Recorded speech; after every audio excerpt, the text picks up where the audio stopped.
चलो स्टार्ट करते हैं हम लोग एसएमपी एमटीपी M1, ठीक है, सीरीज 1। जो एमटीपी का सीरीज 1 था ना, मार्च 23 में होता है एमटीपी, वो करते हैं हम लोग, ठीक है। फिर उसके बाद एमटीपी 2 भी कर लेंगे, ठीक है। अब देखो ये तुम्हारा क्वेश्चन पेपर कैसा होता है, क्वेश्चन पेपर ये as good as question, total 6 question आते हैं, ठीक है। क्वेश्चन नंबर 1 इज तुम्हारा कंपलसरी 2 and 3। मैं क्वेश्चन पेपर भी जैसा डिस्कस कर लेता हूँ कि कैसे क्वेश्चन पेपर को सॉल्व करोगे आप लोग। 11 तारीख को जो पेपर है, देखो क्वेश्चन नंबर 1 2 3 रहेगा जो कि टोटली 20 मार्क करेगा।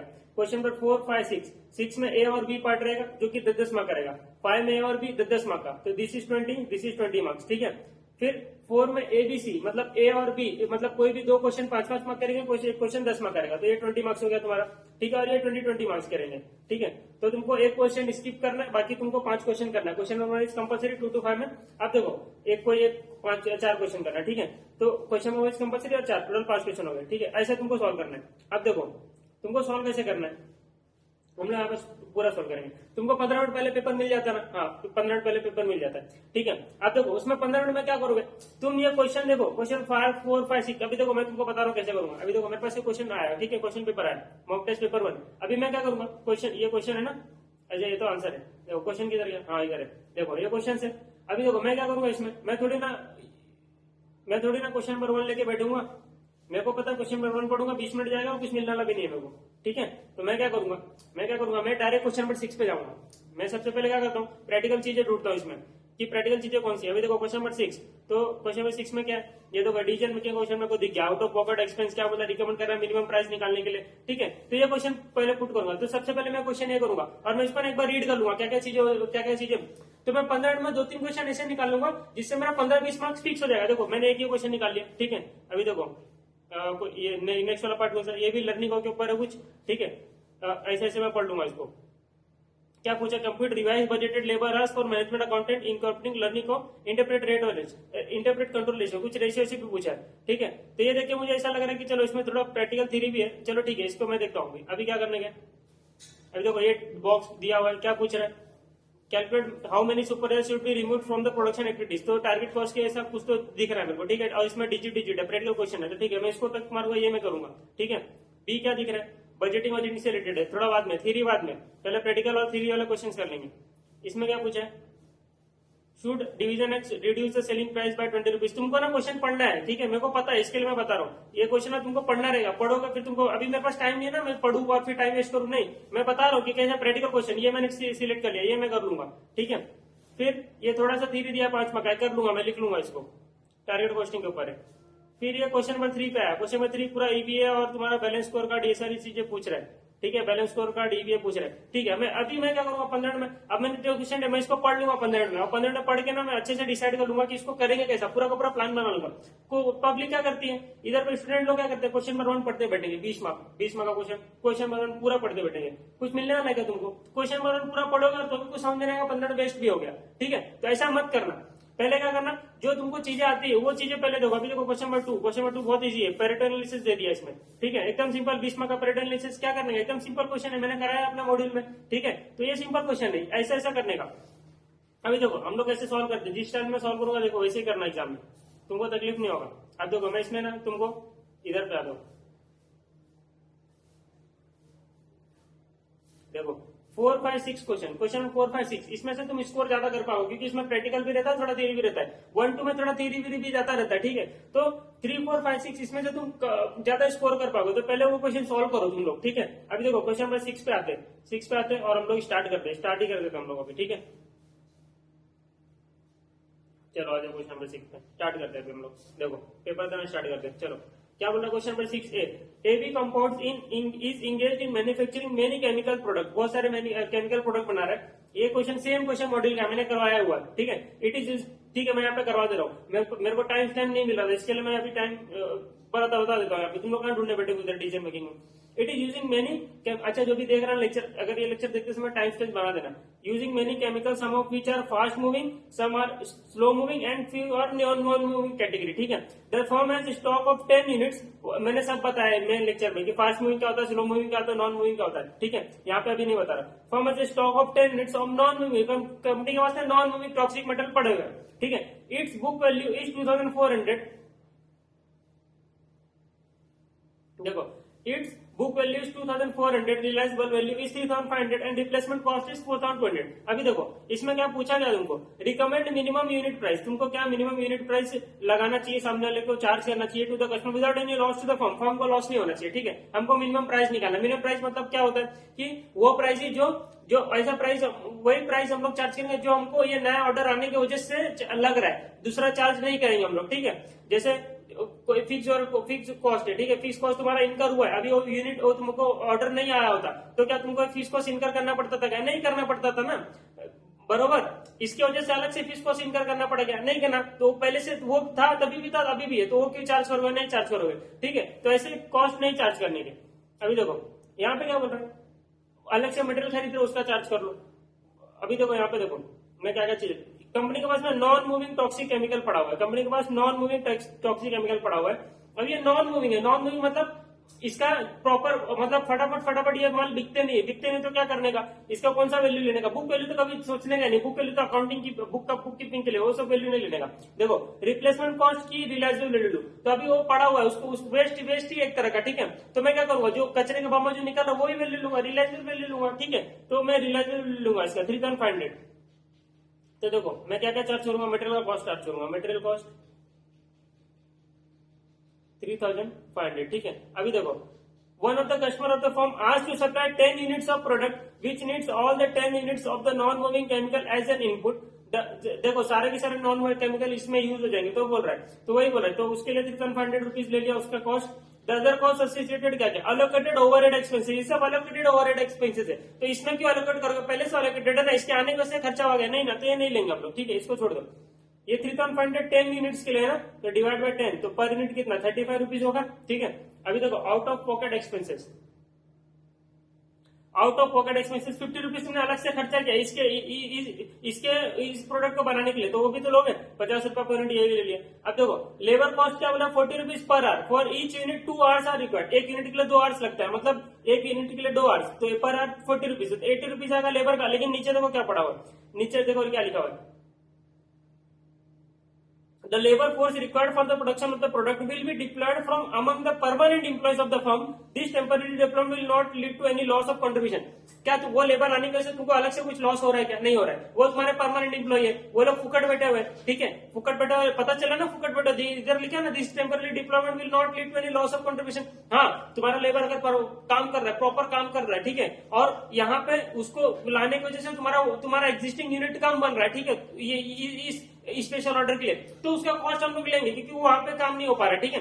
लेकिन वो क्या बोला, कुछ ऐसा कुछ हो रहा नहीं, कॉन्ट्रीब्यूशन लॉस कुछ नहीं हो रहा है, और वो परमानेंट एम्प्लॉय, उसको हम लोग सैलरी तो फिक्स देंगे, चाहे ये काम हो, चाहे ये काम आया था या नहीं आया था, स्पेशल ऑर्डर आया था नहीं आया था, ठीक है, इसको हमको खर्चा देना ही पड़ेगा। तो क्या ये तुमको खर्चा लगाना चाहिए क्या, लेबर का खर्चा लगाना चाहिए, ऐड करना चाहिए, नहीं करना चाहिए ना, इररिलेवेंट कॉस्ट हो गया, क्योंकि वो ऐसे भी पे हो रहा है, ऐसा भी पे हो रहा है। ऐसा देखो उसके आने की वजह से तुमको क्या दुख हुआ, नया ऑर्डर आने की वजह से तुमको क्या दुख हुआ, क्या तुमको अलग से खर्चा करना पड़ा, वो सारी चीजें यहाँ पे लो, जो पहले से है ऐसे भी वो मत लो, ठीक है। डिसीजन मेकिंग का लेक्चर देखा होगा मेरा, तो अच्छे से आ जाएगा समझ में। अदर मटेरियल कॉस्ट 80 रुपीज अलग से लग रहा है, तो ये अदर मटेरियल कॉस्ट मैंने ले लिया, ठीक है। और कुछ है क्या, और कुछ नहीं है, चलो इधर ऐड करो 50 80 130 165, ठीक है, 165 रुपीज हम लोग क्या करेंगे, चार्ज करेंगे उससे पर यूनिट, तो 10 यूनिट के लिए कितना चार्ज चाहिए, 1650, ठीक है। आगे क्या बोल रहा है, analyse with reason the inclusion और exclusion of each of the cost. तो अभी जो मैं इंग्लिश में बोला था, हिंदी में बोला था, उसको इंग्लिश में लिख लो कि क्यों लेबर कॉस्ट नहीं लेंगे, इतना सारा तो बोल दिया, अब इसको लिख दो वहां पे, क्यों नहीं लेंगे, अलोकेटेड ओवरहेड एक्सपेंस क्यों नहीं लेंगे, लिख दो। फिर मटेरियल का क्यों लिया, क्या लिया, रिलायबल लिया, क्यों नहीं लिया, रिप्लेसमेंट कॉस्ट लिख दो वहां पे, ठीक है, एक हेडिंग डाल के लिख दो, ठीक है। अदर मटेरियल कॉस्ट क्यों लिया लिख दो, आउट ऑफ पॉकेट एक्सपेंस क्यों लिया, अलग से उसके लिए खर्चा हुआ लिख दो वो, ठीक है, खत्म हो गया सेकंड पार्ट भी। अभी थर्ड पार्ट क्या हो रहा है, pricing policy to be followed एवी competition perfect competition, perfect competition में क्या प्राइसिंग पॉलिसी फॉलो करेगा। अब देखो इधर आ जाओ,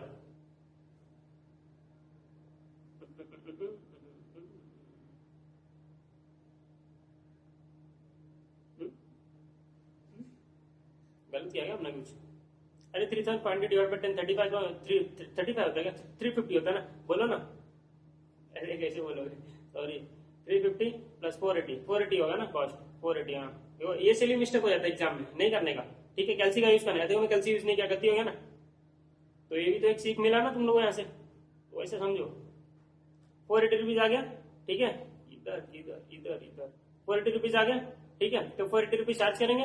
और देखो एनालिसिस में क्या बोला था, एक एक बता दो, कॉस्ट ऑफ मटेरियल में क्या लिया, लेबर कॉस्ट में क्या लिया, एलोकेटेड ओवरहेड्स क्यों लिया, क्यों नहीं लिया, आउट ऑफ ये सारी एक एक चीज लिखो। प्राइसिंग पॉलिसी के ऊपर एडवाइस देने बोला था। देखो परफेक्ट कॉम्पिटिशन में क्या होता है हमको, मार्केट मतलब क्या होता है, सेलर और बायर दोनों, देखो यहाँ पे देखो, A B compounds can have no pricing policy of its own. क्या करना पड़ता है उसको, मार्केट में जो कंपटीशन में चल रहा है, परफेक्ट कंपटीशन मतलब जो सब लोग बेच रहे हैं उसी पे तुमको बेचना है ना, उससे ज्यादा ना उससे कम करोगे तो सब लोग आके तुमको मारेंगे कि क्यों तुमने कम किया है, तुम परफेक्ट कंपटीशन मार्केट में काम कर रहे हो, तुमको ऐसे आउट कर देंगे, ठीक है। और ज्यादा नहीं करो, ज्यादा करो तुम्हारा माल बिकेगा नहीं। तो simple, here sellers are price takers होते हैं, it can not increase its price beyond the current market price. जो करंट मार्केट प्राइस है ना उससे ज्यादा ऊपर में तुम नहीं बेच सकते, सॉरी नीचे में भी नहीं ऊपर में भी नहीं। The firm can only decide on the quantity to sell, कितना बेचना है वो डिसाइड करो, बाकी कितने बेचना हम डिसाइड करेंगे। Continue to produce as long as the marginal cost is recovered, ठीक है। The when marginal cost exceeds the selling price the firm start incurring loss. तुम्हारा मार्जिनल कॉस्ट इंक्रीज हो रहा है सेलिंग प्राइस से, तो तुमको लॉस हो रहा है। Since every compounds can not control the selling price individually in the market, it can not adopt going rate pricing method.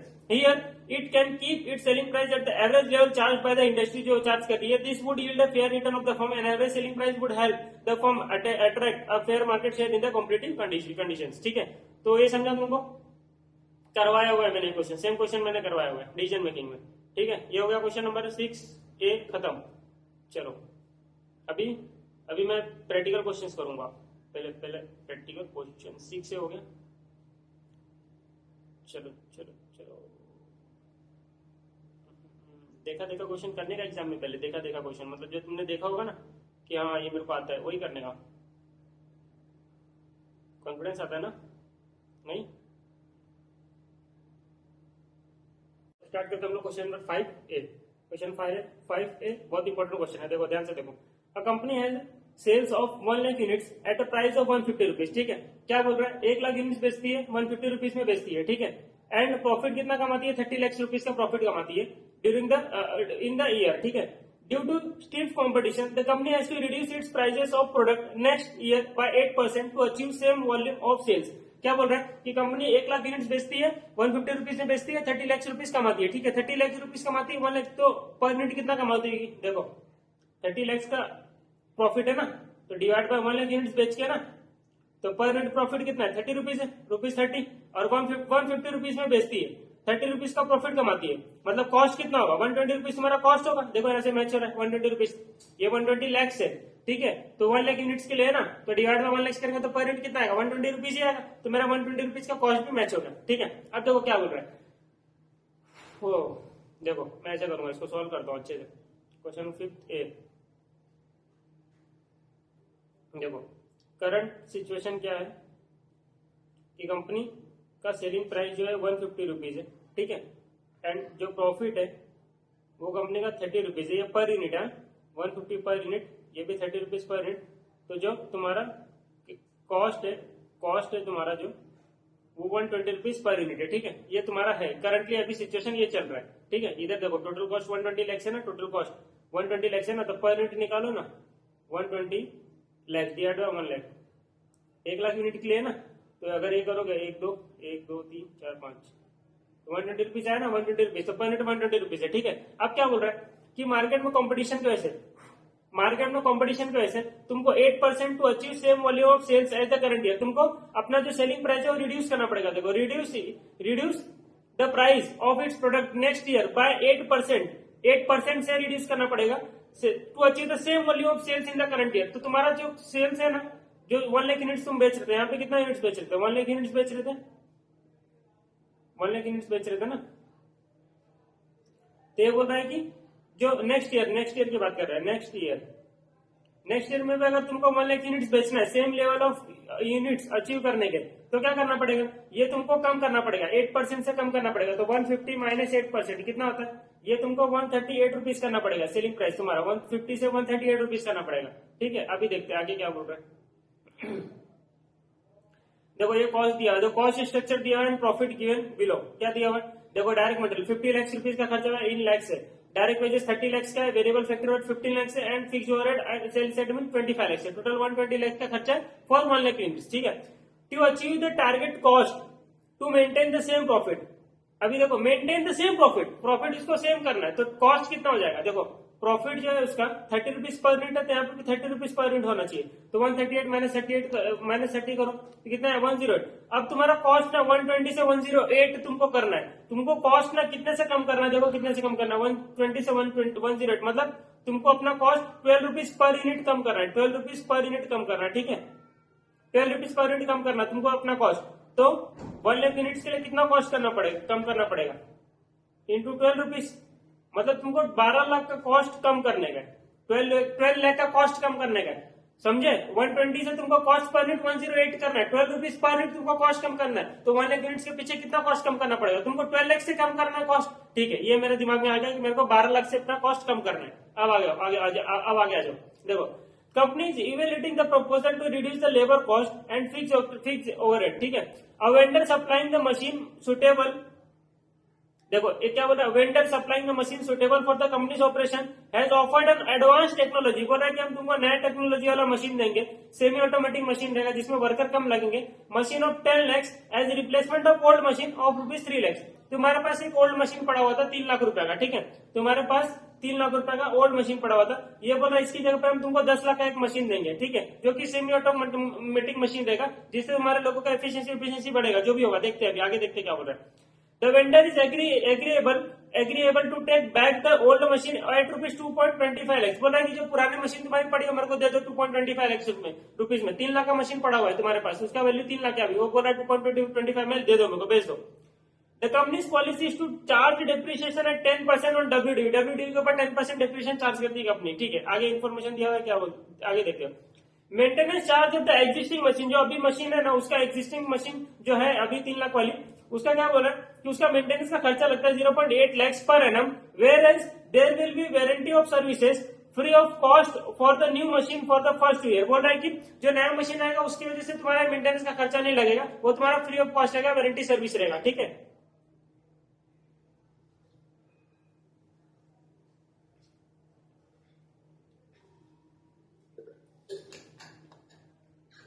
आगे देखते हैं। देर आर 9 सुपरवाइजर, बोल रहे 9 सुपरवाइजर लोग काम करते हैं जिसका सैलरी 1,20,000 है ईच पर एनम। तो हर एक सैलरी का, हर एक सुपरवाइजर का कितना सैलरी है, 1,20,000 है। 9 सुपरवाइजर है, हर एक सुपरवाइजर का सैलरी 1,20,000 है, तो सबका सैलरी कितना हो गया 10,80,000। ये 10,80,000 को तुम्हारा सैलरी हो गया, ठीक है। तो डायरेक्ट वजह से 30 लाख से इसी के अंदर घुसा होगा, इसी के अंदर तुम्हारा 10,80,000 भी लगा होगा। आगे देखते हैं। New machine having conveyor belt is expected to help in cost cutting measure in the following. अब नया मशीन आएगा तो तुमको क्या क्या बेनिफिट होगा, पहली बात देखो, तुम्हारा प्रोडक्टिविटी वर्कर का बढ़ जाएगा 25% से, मतलब वर्कर को जो पहले आवर्स लगते थे और जो अब आवर्स लगेंगे वो कम लगेंगे, 25% से एफिशिएंसी बढ़ जाएगा। एफिशिएंसी बढ़ना मतलब आवर्स कम लगना, समझा नहीं समझा, तुम्हारा एफिशिएंसी बढ़ गया मतलब तुमने कम टाइम में ज्यादा काम किया ना, तो जब कम टाइम तुमको लगेगा, जब तुमको कम टाइम लगेगा तो क्या होगा, लेबर का कॉस्ट कम हो जाएगा ना, टोटल कॉस्ट कम हो जाएगा। आगे बढ़ो। Cut down material wastage by 1%, तुम्हारा मटेरियल का जो वेस्ट होता था 1% से कम हो जाएगा। Elimination of services by supervisor because of automatic facilities of the machine, तो सर्विसेज जो मिलते हैं तो सुपरवाइजर से, सुपरवाइजर लोग को बोलो चलो टाटा बाय बाय, तुम्हारा आप काम खत्म, ठीक है। आगे बढ़ते हैं। Saving of packaging cost by 1.35 lakhs, तो तुम्हारा एक 3 कॉस्ट तो तुम्हारा डायरेक्ट बताया हुआ 135 lakhs से ये बचेगा 1%, 25% वहां पे। अब देखो आगे क्या बोला है, कॉस्ट ऑफ कैपिटल 12% का अज्यूम कर लो। Calculate how many supervisor should be remove from the production activities to achieve the target cost. मुझे ना टारगेट कॉस्ट अचीव करने के लिए कितने सुपरवाइजर को हटाना पड़ेगा।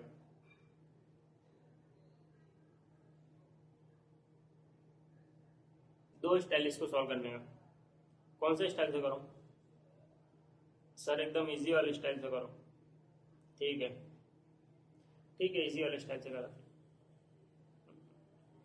मेरे को सोचने दो ना।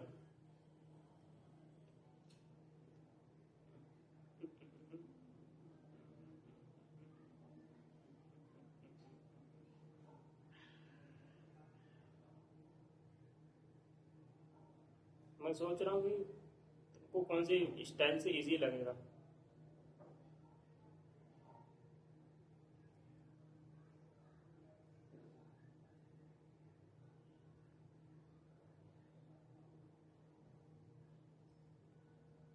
चलो मैं करा देता हूँ, समझ में आ जाएगा, टेंशन मत लो। चलो देखो, अब मुझे एक बात बताओ, मुझे ना 12 लाख रुपए से मेरा कॉस्ट कम करने का, इन शॉर्ट मुझे 12 रुपया पर यूनिट मेरा कॉस्ट कम करने का, ठीक है। आ जाओ, नया मशीन आने की वजह से, ये नया मशीन जो आया उसकी वजह से मेरा कॉस्ट कितना रिड्यूस हुआ वो मैं देखता हूँ, ठीक है। मेरा कॉस्ट कितना रिड्यूस हुआ वो मैं देखता हूँ। तो ये नया मशीन आने की वजह से मेरा प्रोडक्टिविटी वर्कर लोग का बढ़ गया, 25% से प्रोडक्टिविटी वर्कर लोग का बढ़ गया। अब देखो, अब मैं तुमको ना एक चीज बताता हूँ, अगर वर्कर लोग पहले एक आवर लगाते थे काम करने में, 1 आवर लगाते थे, तो अब कितना आवर्स लगाएंगे, अब कितना आवर्स लगाएंगे, अब कितना आवर्स लगाएंगे, 1 आवर लगाते थे पहले, तो अब कितना आवर्स लगेंगे मुझे बताओ। तो ये तुम्हारा 1 आवर अब 125% हो गया ना एफिशिएंसी, तो हमारा एफिशिएंसी 25% से बढ़ गया, मतलब अब 1 आवर तुम्हारा 125%, तो कितना होगा, 100% कितना होना चाहिए, देखो क्रॉस मल्टीप्लाई करो, 1 इंटू 100 डिवाइड बाय 125, मतलब 0.8 आवर्स अब लगेगा। देखो देखो देखो, अब ना एक समझ लो, 1 यूनिट बनाने में, मान लो बोला एग्जांपल बोल रहा, एग्जांपल 1 यूनिट बनाने के लिए अगर किसी बंदे को 1 आवर्स लगता था, तो अब नया मशीन आने की वजह से 1 यूनिट बनाने के लिए अब उसको 0.8 आवर्स ही लगेंगे। कैसे कैसे सर, कैसे बता, देखो ना 0.8 प्लस 25% करो, एफिशिएंसी बढ़ गया 25% से, तो 0.8 प्लस 25% करो, तो यहाँ पे 1 आवर आ रहा है कि नहीं आ रहा है, ठीक है। तो ये 1 आवर इज 125%, 1 आवर इज तुम्हारा 125%, तो 100% कितना, तो ये क्रॉस मल्टीप्लाई करोगे तो आ जाएगा 0.8 आवर्स। समझ में आया, समझ में। तो अब देखो वेजेस टोटल कॉस्ट कितना था, तो टोटल लेबर का खर्चा कितना लगता था मुझे, 30 लाख रुपीस लगता था, 30 लाख लगता था। अब देखो, अब मैं अगर ऐसा मानू कि देखो 1 आवर का अगर खर्चा मेरे को क्या लगता था, समझ लो एक आवर का खर्चा ना 30 रुपीज लगता था, 30 रुपीज लगता था, ठीक है। तो अब 0.8 आवर्स का ही खर्चा लगेगा ना, बच गया ना खर्चा 0.2 आवर्स के लिए, तो 0.8 आवर्स के लिए खर्चा कितना लगेगा, बताओ मुझे कितना लगेगा, 0.8 इंटू 30 डिवाइड बाय 1, देखो 24 रुपीज का खर्चा लगेगा, बराबर। तो 30 रुपीज के खर्चा की जगह पर 24 रुपीज का खर्चा लगेगा। तो मुझे ये बताओ, मेरा 30 लाख का टोटल खर्चा होता था जब मेरा एफिशिएंसी 125% था, मतलब मेरा 1 आवर लगता था, ऐसा मान लो। तो 0.8 आवर्स के लिए मेरा कितना खर्चा होना चाहिए, 24 लाख से खर्चा होना चाहिए ना। 6 लाख से क्या मेरा सेविंग हो गया कि नहीं हो गया, 6 लाख से मेरा सेविंग हो गया कि नहीं हो गया, ठीक है, हो गया ना। यहाँ पे भी देखो ना, 30 रुपया लगता था पर आवर, 24 रुपया अब लग रहा है, तो 6 रुपया से मेरा बच गया ना, तो इंटू 1 लाख आवर्स कर दो, आ गया। ऐसा मैं एग्जांपल नहीं हो कि 1 आवर के हिसाब से, ये मैं एफिशिएंसी बता रहा हूँ, एफिशिएंसी। तो कैसा करोगे, ऐसा करोगे, देखो 30 लाख का जो खर्चा होता था, दिस इज 125%, तो 100% कितना, ये अगर मैं डायरेक्ट कराता था ना तुमको नहीं समझ में आता, तुम्हारे दिमाग में जाते नहीं था ये क्या सर कैसा कर दिए। तो इसके लिए मैंने बताया कि 1 आवर के लिए समझ लो, पहले 1 आवर लगता था, 1 यूनिट बनाने के लिए 1 आवर लगता था, तो अभी एफिशिएंसी बढ़ गया, एफिशिएंसी 25% से बढ़ गया, मतलब 0.8 आवर्स ही लगेगा। 0.8 आवर्स लगेगा, मतलब कितना खर्चा होगा 1 आवर के लिए, समझ लो फिर 30 रुपया खर्चा होता था, तो 0.8 आवर्स के लिए कितना खर्चा होगा, 24 रुपीज खर्चा होगा, तो 6 रुपया तुम्हारा बच गया, 6 रुपया बच गया, मतलब 30 लाख की जगह पे 24 लाख लगेगा, मतलब 6 लाख बच गया, ठीक है। तो ये तुम्हारा सेविंग हो गया, सेविंग इन लेबर कॉस्ट। अब देखो मैं यहाँ पे लिखता हूँ, सेविंग इन लेबर कॉस्ट कितना, 6 लाख से। अभी समझ में आ गया होगा, समझ में। अब देखो और क्या बोला था, मशीन आने की वजह से और क्या, ये हो गया फर्स्ट पार्ट हो गया। Second, cut down material wastage by 1%, material का वेस्टेज तुम्हारा 1% से कम हो गया, तो मटेरियल का टोटल खर्चा कितना होता था, देखो देखो मटेरियल का खर्चा कितना होता था टोटल, ये 50 लाख का टोटल खर्चा होता था ना मटेरियल का, मटेरियल का 50 लाख, अब 1% तुम्हारा कम खर्चा होगा, लॉस कम होगा, तो सेविंग इन मटेरियल कॉस्ट, ये सब तुम्हारा कॉस्ट कम हो रहा है, कितना आएगा 50 लाख का 1% कितना हो जाएगा 50,000, 50,000 हो गया, ठीक है। और क्या बोला है, और क्या बोला है, देखो elimination of services of service, वही तो पता करने का। Saving of packaging cost by 135 lakh, तो तुम्हारा पैकेजिंग कॉस्ट बच गया, सेविंग इन पैकेजिंग कॉस्ट कितना, सेविंग इन पैकेजिंग कॉस्ट 1,35,000, ठीक है। ये तीन मेरा सेविंग को, और कुछ सेविंग को आ, चलो ये मैंने चीज लिख दिया, यहाँ से ये चीजें ले ली। और क्या बोला था, और यहाँ पे पढ़ो, चलो देखो देखो देखो देखो, ये यहाँ पे कुछ तो बोल रहा था, ये देखो तुम्हारा मेंटेनेंस का, एग्जिस्टिंग मेंटेनेंस का 20.8 लाख लगता है, मतलब 80,000 रुपया खर्चा होता है, ठीक है। वेर नया मशीन में तुम्हारा फ्री ऑफ कॉस्ट होगा 2 साल तक, तुम्हारा ये मेंटेनेंस का कॉस्ट बच जाएगा कि नहीं बच जाएगा, ये भी तुम्हारा कॉस्ट कट हो गया, ठीक है। तो ये बच गया तुम्हारा मेंटेनेंस कॉस्ट,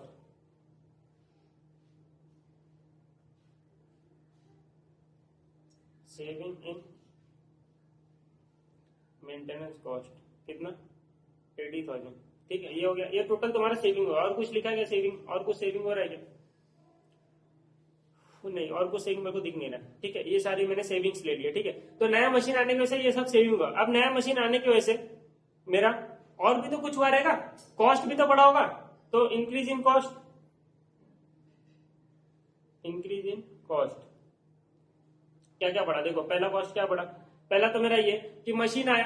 कितना मशीन है? देखो मशीन आया तो नया पुराना मशीन गया, पुराना मशीन गया कितने रुपए में गया? 3 लाख का मशीन था, 2,25,000 में बेचा ना। देखो ना यहाँ पे उसकी वैल्यू कितनी थी? 3 लाख थी। डब्ल्यूडीबी इसका कितना बचा था? देखो ओल्ड मशीन का 3 लाख का वैल्यू, तो उसका रिप्लेसमेंट किया लोग ने 2.25 लाख में, पुराना मशीन का रिप्लेसमेंट किया, तो मेरे को 75,000 का लॉस हो गया ना। तो ये मेरा लॉस हुआ, loss due to sale of old machine. कितना? 3 लाख का मशीन गया 2,25,000 में। 3 लाख का मशीन गया तुम्हारा 2,25,000 में, तो कितना लॉस हुआ तुमको? 75,000 का यहाँ पे लॉस हो गया। ठीक है, एक ये लॉस हो गया तुमको। और क्या हुआ? देखो कंपनी ने डिप्रिसिएशन भी चार्ज कर दी 10% ऑफ डब्ल्यूडीबी। अब देखो डेप्रिसिएशन, देखो पहले देखो अभी जो मशीन खरीदा वो 10 लाख का खरीदा। ठीक है, और पहले जो मशीन का वैल्यू था वो 3 लाख बचा हुआ था। अब कंपनी इसके ऊपर डेप्रिसिएशन चार्ज करती थी, कितना चार्ज करती थी? 30,000 चार्ज करती थी। अब 10 लाख के ऊपर 10% चार्ज करेगी, कितना चार्ज करेगी? 1 लाख चार्ज करेगी। ठीक है, तो अब ज्यादा हो गया ना, डेप्रिसिएशन ज्यादा हो गया, तुम्हारा प्रॉफिट गिर जाएगा। तो कितना तुम्हारा कॉस्ट कितना से बढ़ गया? 30,000 से 1 लाख हो गया, मतलब 70,000 से कॉस्ट बढ़ गया। तो ये भी तुमको यहाँ पे डालना पड़ेगा। तो चेंज इन डेप्रिसिएशन,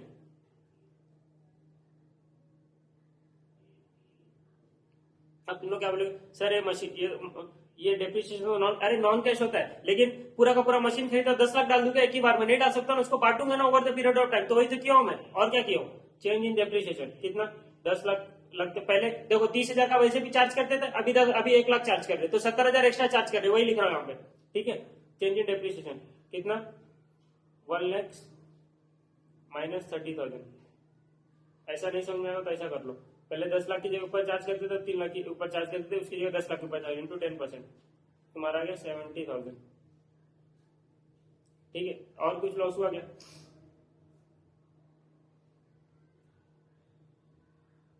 देखो यहाँ पे क्या दिया हुआ है? अज्यूमिंग कॉस्ट ऑफ कैपिटल 12% दिया हुआ है। अभी कॉस्ट ऑफ कैपिटल क्या ऐसे ही दिया हुआ टाइम पास करने के लिए नहीं ना। तुमने 10 लाख रुपए का मशीन खरीदा। ठीक है, जब तुम मशीन खरीदोगे तुम्हारा पैसा ब्लॉक हो जाएगा, तो ब्लॉक हो जाएगा तो उसके ऊपर इंटरेस्ट का तुमको लॉस होगा। ठीक है, तो वो लिख देंगे यहाँ पे, working loss of interest, loss of interest लिख दो। या तो फिर या तुमने 10 लाख तुम्हारे पास नहीं था, तुम लोन पे लेते तो भी 12% पे करते थे। ठीक है, कॉस्ट ऑफ कैपिटल लिख दो यहाँ पे, डायरेक्ट सिंपल लिख दो कॉस्ट ऑफ कैपिटल कितना? 10 लाख का खरीदे इंटू 12%, ये तुम्हारा आ गया 1,20,000। ठीक है, अब देखो नया मशीन आने की वजह से तुम्हारा कॉस्ट रिड्यूस हुआ इतना इतना इतना इतना, लेकिन कॉस्ट बढ़ गया इसके, ये और ये और ये। ठीक है, ये सब ये सारे कॉस्ट बढ़ गया, तो नेट कॉस्ट कितना रिड्यूस हुआ? Net reduction in cost, net reduction in cost कितना रिडक्शन हुआ? देखो मुझे बताओ, 6 lakh plus 50,000 plus 1,35,000 plus 80,000 minus 75,000 minus 70,000 minus 1,20,000, तुम्हारा नेट कॉस्ट रिड्यूस हुआ 6 लाख से। मुझे कॉस्ट टोटल रिड्यूस कितना करना है? Total cost should be reduce, total cost should be reduced. मुझे टोटल कॉस्ट 12 लाख रिड्यूस करना है। देखो ना, मुझे ऊपर बताया था ना मैंने, यहाँ पे देखो ना, यहाँ पे मैंने बताया था ना, ये देखो यहाँ पे मुझे 120 से 108 पे जाने का पर यूनिट कॉस्ट, मतलब 12 रुपए से पर यूनिट कॉस्ट रिड्यूस करना है। मतलब टोटल 1 लाख यूनिट है, तो 12 लाख यूनिट, 12 लाख रुपीज मेरे को कम करना है कॉस्ट। ठीक है, यही कॉस्ट अचीव करना है ना, तो मुझे 12 लाख कॉस्ट अचीव करना है, और मेरा 6 लाख का ही कॉस्ट अचीव हुआ अभी तक। ठीक है, तो मेरे को 6 लाख से और कॉस्ट को रिड्यूस करना है। कैसे रिड्यूस करूंगा? तो ये क्या करूंगा, ये 6 लाख का कॉस्ट रिड्यूस करने के लिए क्या करूंगा? जो सुपरवाइजर वालों को हटा दूंगा। ठीक है, कितने सुपरवाइजर हटाने? देखो एक सुपरवाइजर का कॉस्ट कितना है? 1,20,000 है पर एनम। एक सुपरवाइजर को हम लोग पूरे साल भर में 1,20,000 का खर्चा करते हैं, उसको सैलरी देते हैं। ठीक है, तो मुझे ना 6 लाख का कॉस्ट रिड्यूस करना है, तो मुझे कितने सुपरवाइजर को गायब करने पड़ेंगे? तो 6 लाख डिवाइड बाय 1,20,000, तो 5 सुपरवाइजर को हम लोग क्या करेंगे? बोलेंगे चलो भाई अभी आपका रिटायरमेंट आ गया, फाइव सुपरवाइजर, यही तो पूछा था कि कितने सुपरवाइजर को रिमूव करोगे, तो मेरा आ गया आंसर 5 सुपरवाइजर को मैं क्या करूंगा, रिमूव करूंगा। समझ में आया? देयरफॉर सुपरवाइजर, जो मेरा बैलेंसिंग फिगर आया ना, मेरा इतना इतना कॉस्ट मेरा रिड्यूस नहीं हो पाया, तो ये रिड्यूस मैं करूंगा सुपरवाइजर को हटा के।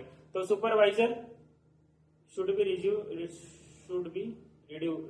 क्या होता है, रिमूव। कितने 6 लाख मुझे कम करना है, डिवाइड बाय 1,20,000 एक का खर्चा है, तो 5 सुपरवाइजर। वैसे भी इन लोगों का काम नहीं है, क्यों? क्योंकि अभी मशीन ऑटोमेटिक है, ठीक है, सेमी ऑटोमेटिक है, तो ज्यादा अपने को जरूरत नहीं है, 4 में काम हो जाएगा। 9 है ना अपने पास सुपरवाइजर, 4 लोग में काम हो जाएगा, ठीक है। ये क्वेश्चन पूछा था, अपने आंसर निकाल दिया। सिंपल हमने क्या किया, पहले हमने देखा सिंपल था कि जो मशीन नया है उसके वजह से सेविंग क्या क्या हो, तो मैंने देखा कि लेबर कॉस्ट मेरा 6 लाख से कम हो गया, ठीक है, मटेरियल कॉस्ट मेरा 50,000 से कम हो गया, पैकेजिंग कॉस्ट दिया था मतलब 35,000 से कम हो गया, मेंटेनेंस कॉस्ट मेरा 80,000 से कम हो गया, 40,000 दी हुई थी, ठीक है। दिमाग सिर्फ लेबर वाले में लगाना था, उसमें हमने लगा दिया, ठीक है। फिर इसके आने से कॉस्ट भी तो बढ़ गया, क्या कॉस्ट बढ़ गया कि 3 लाख का मशीन 2,25,000 में चला गया, तो लॉस हो गया 75,000 का, ये मेरा कॉस्ट बढ़ गया ना। 3 लाख की मशीन को 25,000 में बेच दिया, 2,25,000 बेच दिया, 75,000 कम में बेचे, तुम्हारा खर्चा हो गया ना, लॉस हो गया तुमको, तो तुम्हारा कॉस्ट बढ़ गया।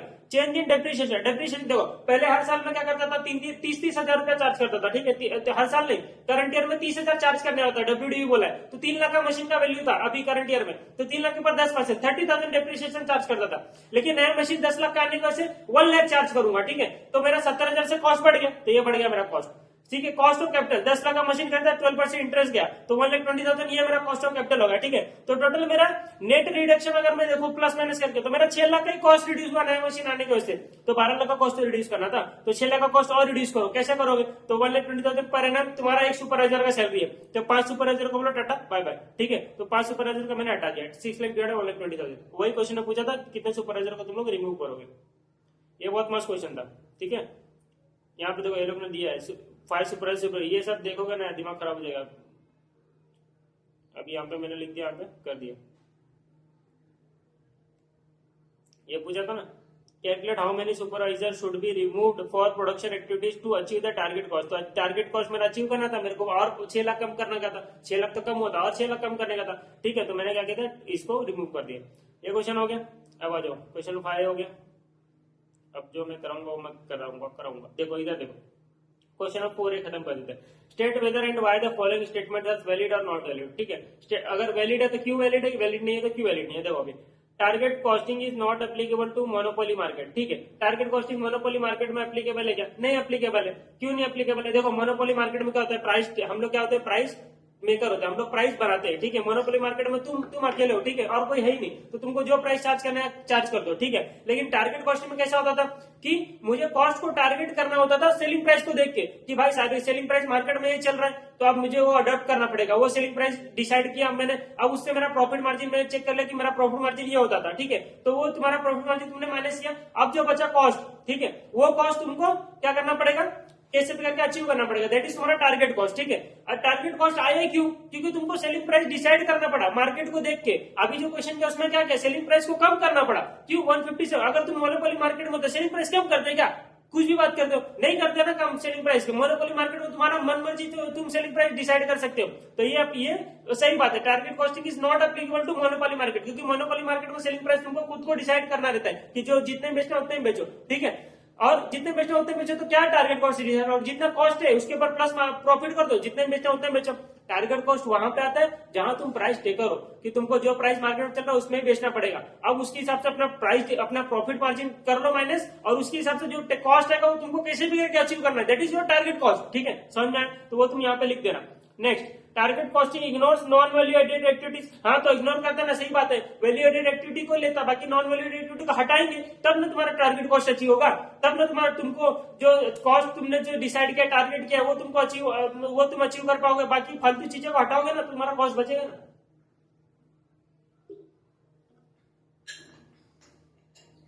पूरे खत्म 5 मार्क जेब में।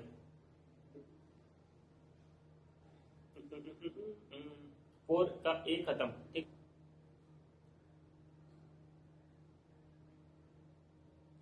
Done done done. देखो 4 है, 5 है, 6 से मैंने कर लिया, तो 5 5 5। अब आ जाओ 4-5 का बी। ये देखो and manages the school canteen 1600। ये देखो सेम टू सेम क्वेश्चन किसका है? ये ना आई थिंक ये डिसीजन मेकिंग क्वेश्चन है, कराया हुआ मैंने। चलो फिर भी करा देता हूँ यहाँ पे, यही कराता हूँ साइड में। The current cash payment system requires 3 colours, 3 colours, sorry क्या बोल रहा हूँ, 3 clerks each paid ₹90 per hour. सबको ना 90 रुपीज देते हैं per hour. Employed for about 4 hours a day. 4 घंटा लोग काम करते हैं एक दिन में। The canteen operates approximately 240 days a year. 240 दिन काम होता है, ठीक है। And is considering wireless cash system management system WCMS where a student could just swipe an ID card for payment, ठीक है। This system would cost 1,20,000 to set up and 36,000 per year to be operate, ठीक है।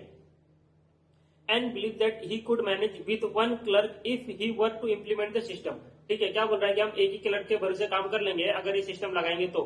क्या बोल रहा है? Advice करो एन को whether a choice of plan on the choice of plan assuming working life of WCMS as 5 year, ignore the time value of money. Time value of money इन लोग के लिए कुछ होता ही नहीं, ऐसा बहुत चीज होता है भाई टाइम वैल्यू ऑफ मनी, इस तो पूरा बैंक काम करता है। छोड़ो, ये लोग के लिए कुछ है ही नहीं तो क्या करें। चलो अब इधर देखो कि बिफोर और आफ्टर। आफ्टर देखो, आफ्टर क्या हो रहा है, पहले आफ्टर की बात कर लेते हैं। आफ्टर में क्या हो रहा है, नया सिस्टम आ रहा है 1,25,000 का, तो 1,25,000 का नया सिस्टम आ रहा है, ठीक है। और क्या बोल रहा है कि 36,000 लगेगा सेटअप का खर्च, सेटअप का 1,22 setup and 36,000 per year to operate. Operate करने के लिए पूरा साल 36,000 का खर्चा होगा। तो टोटल कितना साल खर्चा होगा? 5 साल का है ना सिस्टम, तो देखो 36,000 इंटू 5 रुपीज, ठीक है। तो टोटल का ये कितना खर्चा होगा? 36,000 इंटू 5, 1,80,000। तो ये तुम्हारा खर्चा हो जाएगा 1,80,000 का। एक ये खर्चा होगा 1,80,000 का पूरे 5 साल में, और एक 1,25,000 का वन टाइम खर्चा होगा, ठीक है। और क्या होगा, ये क्या बोल रहा है, हम एक क्लर्क के भरोसे काम कर लेंगे। अगर ये सिस्टम लगा जाए तो 1 क्लर्क के भरोसे काम कर लेंगे। तो अब देखो एक क्लर्क को कितना रुपीज मिलता है? Each paid 90 rupees per our. तो देखो एक क्लर्क के भरोसे काम कर रहे लोग, चलो देखिए। तो 90 रुपीज पर आवर देंगे एक क्लर्क को, ठीक है। और क्या क्या खर्चा होगा मैं दिखा रहा हूँ। और ये कितना घंटा काम करेगा? 4 आवर्स काम करेगा, ठीक है। तो एक दिन का खर्चा हो गया 90 rupees per our into 4 hours. ये एक दिन का खर्चा हो गया। पूरे साल भर में कितना घंटा काम करेगा, कितना डेज काम करेगा? देखो 240 डेज काम करेगा अ ईयर, तो इंटू 240 रुपीज इंटू 240। तो टोटल खर्चा कितना हो गया क्लर्क का? 90 रुपीज इंटू 4, तो पर डे 360 रुपीज खर्चा हुआ इंटू 240 डेज, तो कितना? 86,400। 86,400। तो कितना टोटल खर्चा कितना हो गया? देखो तीनों खर्चों को ऐड कर दो, 1,25,000 प्लस 1,80,000 प्लस 86,400, तो टोटल खर्चा होगा 3,91,400। ये न्यू प्लान में टोटल खर्चा, न्यू प्लान में टोटल खर्चा हो गया तुम्हारा 3,91,400, 3,91,400। ये न्यू प्लान में खर्चा हो गया, ठीक है। अभी देखो ओल्ड के हिसाब से कितना खर्चा हो रहा है, ओल्ड के हिसाब से कितना खर्चा हो रहा है, देखो यहाँ पे देख लेते हैं ओल्ड के हिसाब से कितना खर्चा हो रहा है।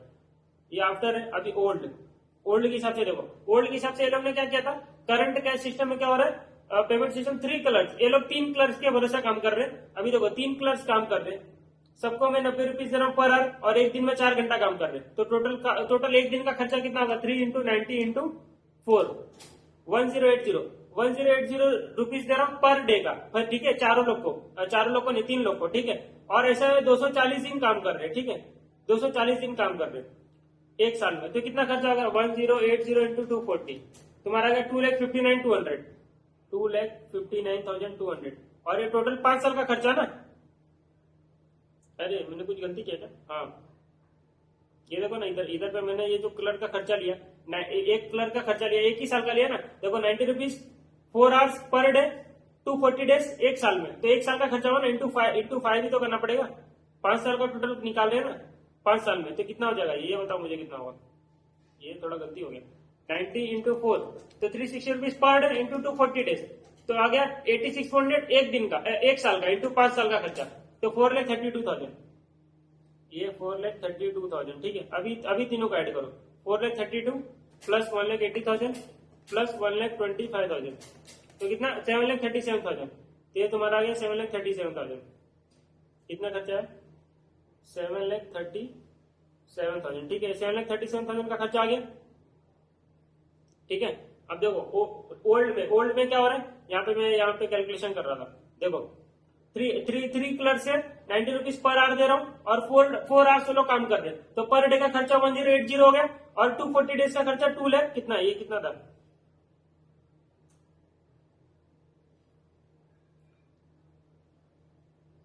कितना हो गया 1080 इंटू 240, तुम्हारा 2,59,200। तो एक साल का खर्चा हुआ 2,59,200, तो पूरे 5 साल का खर्चा कितना हो गया इंटू फाइव वो 12,96,000, 12,96,000। तो देखो यहाँ पे तुमको जो खर्चा हो रहा है वो देखो 12,96,000 हो रहा है, और यहाँ पे 7,37,000 ही हो रहा है। तो कितना तुम्हारा सेविंग कितना हो गया -7,37,000, तुमको सेविंग हो गया ना 5,59,000 का। तो ये दोनों में अगर डिफरेंस देखो तो मुझे सेविंग हो गया 5,59,000 को। तो मुझे नया वाला सिस्टम लगाना चाहिए, हाँ लगाना चाहिए, मेरा सेविंग हो रहा है ना भाई, दिख रहा है ना यहाँ पे, ये दोनों को माइनस करो ना, ये और ये, तो मुझे सेविंग हो गया ना, तो ये मुझे माइनस कर देना चाहिए। ठीक है, ये मुझे करना चाहिए, नया वाला सिस्टम लगाना चाहिए। ठीक है, सिंपल था, देखने का, चलो देख लो।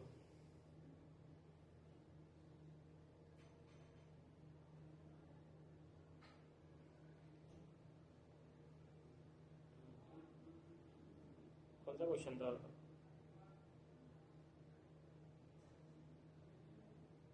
ये देखो 7,37,000, ये 5,59,000 का सेविंग हो रहा है। ठीक है, ये लोग ने ऐसा हिंदी में लिख के किया।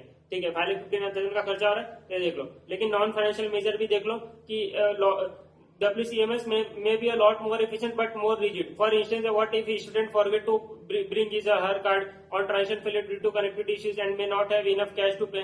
Automated system may be less able to handle this situation. अगर क्लच लोग होते तो हाँ चलो बात करके हम लोग अंदर जाने मिल जाता था। ठीक है, तो ये सब इसमें इश्यूज आएगा, तो ये सब देख लो। Obviously WCMS option is more cost effective for and because there is a cost saving of 5,50,000, but non financial factor को भी ध्यान में रख दो। ठीक है, ये तुमको यहाँ पे बोल दिया।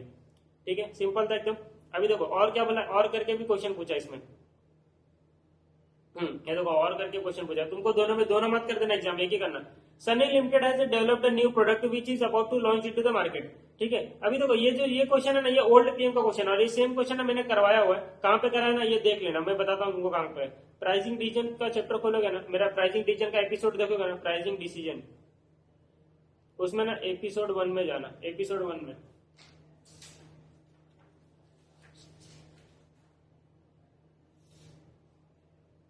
एपिसोड 1 में ना 2.20 मिनट, मतलब स्टार्ट में, लेक्चर के स्टार्ट में मैंने करवाया question, same to same question करा। ठीक है, इसका सोल्यूशन ऐसे का बहुत इजी है, लेकिन ना तुमको थोड़ा लॉजिक के साथ करना है। वहां पे मैंने ना कॉन्सेप्ट भी समझा दिया, तो अच्छे से करना है क्वेश्चन, बहुत इंपॉर्टेंट क्वेश्चन है। प्राइसिंग डिसीजन का एपिसोड 1 में जाना, 2.20 मिनट से चालू है। ठीक है, ये क्वेश्चन वहां से कर लेना। ये हो गया खत्म।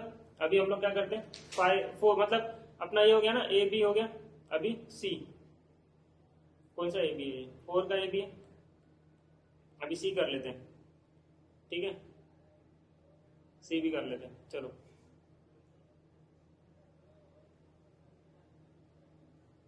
ए बी सी, ठीक है, डन हो जाएगा, तो बी और बी बचेगा। ठीक है, चलो आ जाओ।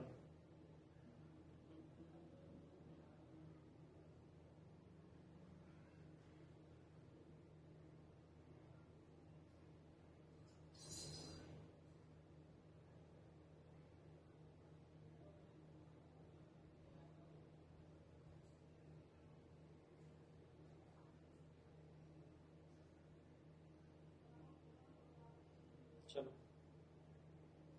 करते हैं सी। हाँ, डिवीजन एक्स, क्या बोले, division X and Y are 2 division of Xiaomi limited which operate as profit centre. ठीक है, division X makes and sales product X. The budgeted income statement of division X based on sales volume of 30,000 units is given below. क्या बोला, budgeted income statement दिया हुआ है x का, sales revenue हो रहा है 6,000 इन 1000 है। ठीक है, कंपोनेंट परचेज ये वैल्यू दिया हुआ है। अदर वेरिएबल कॉस्ट इतना, फिक्स कॉस्ट इतना, variable marketing cost, fix marketing cost, operating profit इतना आ रहा है। ठीक है, आगे क्या बोलता है देखो।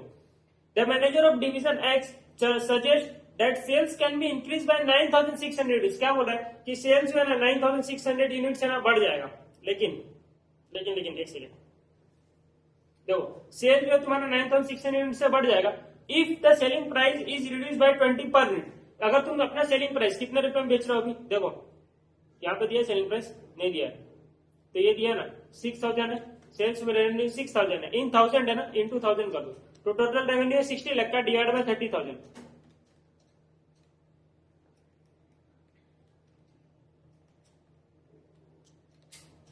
200 रुपीज है सेलिंग प्राइस इसका। कैसे निकाला मैंने, ये देखो 6,000 है ना, इन 1000 है, तो इसको क्या करूंगा, इसको क्या लिखूंगा, 6,000 है इन 1000 है, मतलब इतना रेवेन्यू है ना, टोटल 60 लाख का रेवेन्यू है, डिवाइड में मैं क्या करूंगा 30,000 यूनिट्स, तो सेलिंग प्राइस पर यूनिट कितना आ जाएगा 200 रुपीज आ जाएगा ना, डिवाइड करोगे तो आ जाएगा 200 रुपीज पर यूनिट। ठीक है, आगे क्या बोल रहा है, सेलिंग प्राइस 20 रुपीज से रिड्यूस कर दो, मतलब 200 की जगह पे -20 कर दो, कितना कर दो 180 रुपीज कर दो सेलिंग प्राइस। लेकिन तो तुम्हारा सेल्स जो है वो बढ़ जाएगा 9,600 यूनिट से, मतलब 30,000 की जगह और प्लस हो जाएगा, 30,000 यूनिट्स अभी बिक रहा है ना, 9,600 यूनिट्स और बिकेगा, मतलब टोटल सेल्स 39,600 हो जाएगा। चलो आगे देखो, ठीक है, आगे क्या बोल रहा है, इफ द प्रेजेंट, अरे यार इतना सब दिमाग लगा, इधर पे दिया हुआ था कि present price is 200 rupees per unit and that for the additional volume no additional fees cost will be incurred. तो फीस कॉस्ट जो तुम्हारा वो नहीं बढ़ेगा, जो फीस कॉस्ट है वो उतना का उतना रहेगा, ये दोनों फीस कॉस्ट है उतना का उतना रहेगा, कोई चेंजेस नहीं होगा। डिवीजन वाई क्या बोलता है, makes a component Y which is sold outside at a price of 50 rupees per unit. Division Y ना एक कंपोनेंट वाई बनाता है जो बाहर बेचते हैं हम लोग 50 रुपीज में। ठीक है,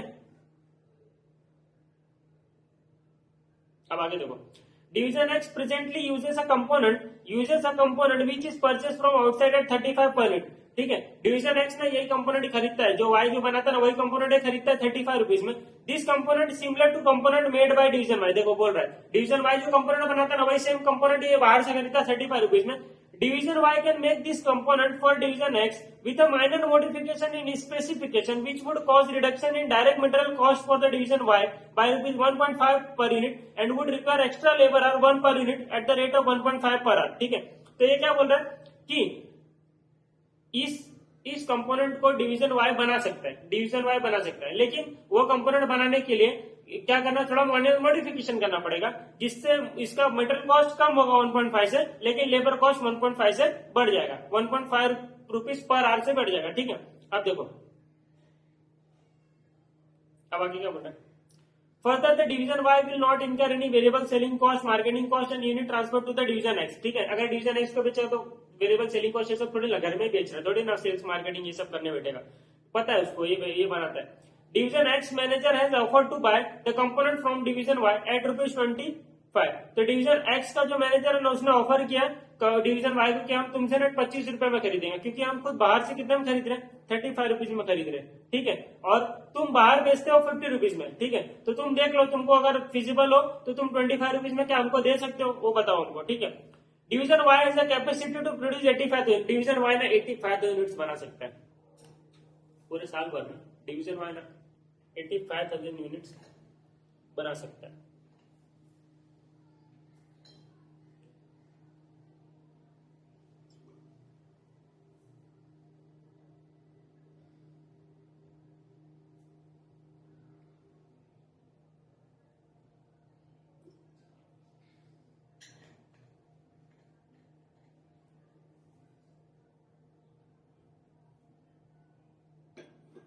अब देखो,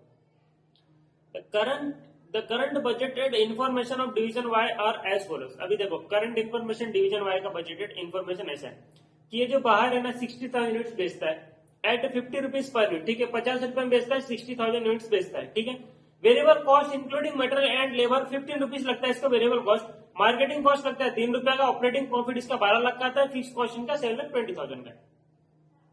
शुड द डिवीजन एक्स को प्राइस रिड्यूस करना चाहिए 20 rupees per unit even if it not able to procure the component from division Y at ₹25 unit. क्या बोल रहे हैं कि अभी के लिए तो ऐसा मानो पहला क्वेश्चन में कि डिवीजन एक्स ना बाहर से प्रोक्योरमेंट नहीं खरीद रहा है, बाहर से एक्स जो यूनिट जो वाई उसको जरूरत है ना वो बाहर से नहीं ले रहा है, सॉरी बाहर से ले रहा है, वाई से नहीं ले रहा है। ठीक है, वाई से नहीं ले रहा है, वही लिखा है देखो ना, component division Y not able to procure from division Y. ठीक है, बाहर से नहीं ले रहा है, मतलब सॉरी यार वाई से नहीं ले रहा है, बाहर से ही ले रहा है। ठीक है, तो क्या डिवीजन एक्स को 20 रुपए से प्राइस रिड्यूस करना चाहिए क्या? देखो अब मुझे एक बात बताओ, कौन सा क्वेश्चन था 4 का सी?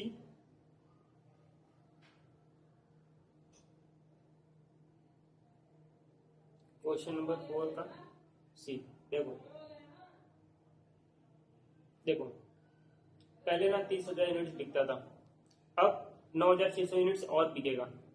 ठीक है, तो अब 39,600 यूनिट्स बिकेगा, तो ये 9,600 यूनिट जो एक्स्ट्रा बिकेगा। ठीक है, एक्स्ट्रा बिकेगा, तो इसके ऊपर मैं एक्स्ट्रा कितना कमा पाऊंगा, मुझे एक्स्ट्रा कितना बेनिफिट होगा? देखो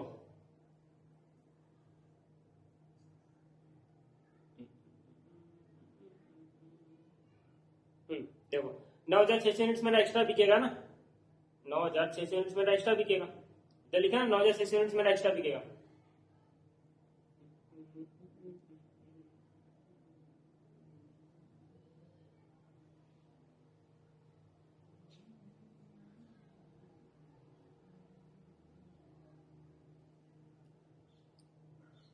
देखो तो ये 9,600 यूनिट जो एक्स्ट्रा बिकेगा इसके ऊपर मैं प्रॉफिट लॉस निकाल लेता हूँ। अगर 9,600 यूनिट एक्स्ट्रा बेचने से मुझे अगर प्रॉफिट होगा तो अच्छी बात है, लॉस होगा तो नहीं बेचूंगा। अब देखो 9,600 यूनिट्स के लिए मैं बना रहा हूँ, ठीक है, स्टेटमेंट बना रहा हूँ, तो मेरा सेल्स होगा 9,600 यूनिट्स का कितने रुपीज में होगा, 180 रुपीज में होगा ना। सेलिंग प्राइस अब 200 रुपए से 180 हो गया ना, पहले सेलिंग प्राइस 200 था, अब 20 रुपए कम हो गया ना, तो 180 रुपीज का सेलिंग प्राइस हो गया, ठीक है। तो 9,600 यूनिट्स के पीछे 180 रुपीज एक्स्ट्रा कमाऊंगा, तो 9,600 इंटू 180 रुपीज मेरा सेल्स रेवेन्यू हो जाएगा 17,28,000 का, ठीक है। अब ये होगा तो मेरा कॉस्ट भी तो बढ़ेगा ना, कॉस्ट भी बढ़ेगा, तो यहाँ पे ना पर यूनिट कॉस्ट देख लो। देखो कंपोनेंट परचेज 1050 रुपीज कॉस्ट है, देखो परचेज करना पड़ेगा ना कंपोनेंट एक्स्ट्रा 9,600 यूनिट बनाने के लिए, तो देखो 30,000 यूनिट बनाने के लिए 1050 खर्चा हो रहा था, मतलब देखो पर यूनिट कितना खर्चा हो रहा था, 1050 इन 1000 है तो इंटू 1000 कर लो, 10,50,000 का खर्चा हो रहा था, डिवाइड बाय 30,000, पर यूनिट का 35 रुपीज लग रहा था, वही इन्फॉर्मेशन यहाँ दिया हुआ था, ये देखो 35 रुपीज में ले रहा था ये बाहर से, तो 35 रुपीज का खर्चा हो रहा था पर यूनिट, तो 9,600 यूनिट बनाने के लिए कितना खर्चा होगा, यहाँ पे आ जाओ कर लो, लेस कंपोनेंट का खर्चा लगेगा, कंपोनेंट परचेस कितना 9,600 यूनिट्स के लिए खरीदना पड़ेगा, कितना 35 रुपीज में, तो कितना खर्चा होगा 9,600 इंटू 35, 3,36,000 का ये खर्चा होगा, ठीक है, ये हो गया खर्चा।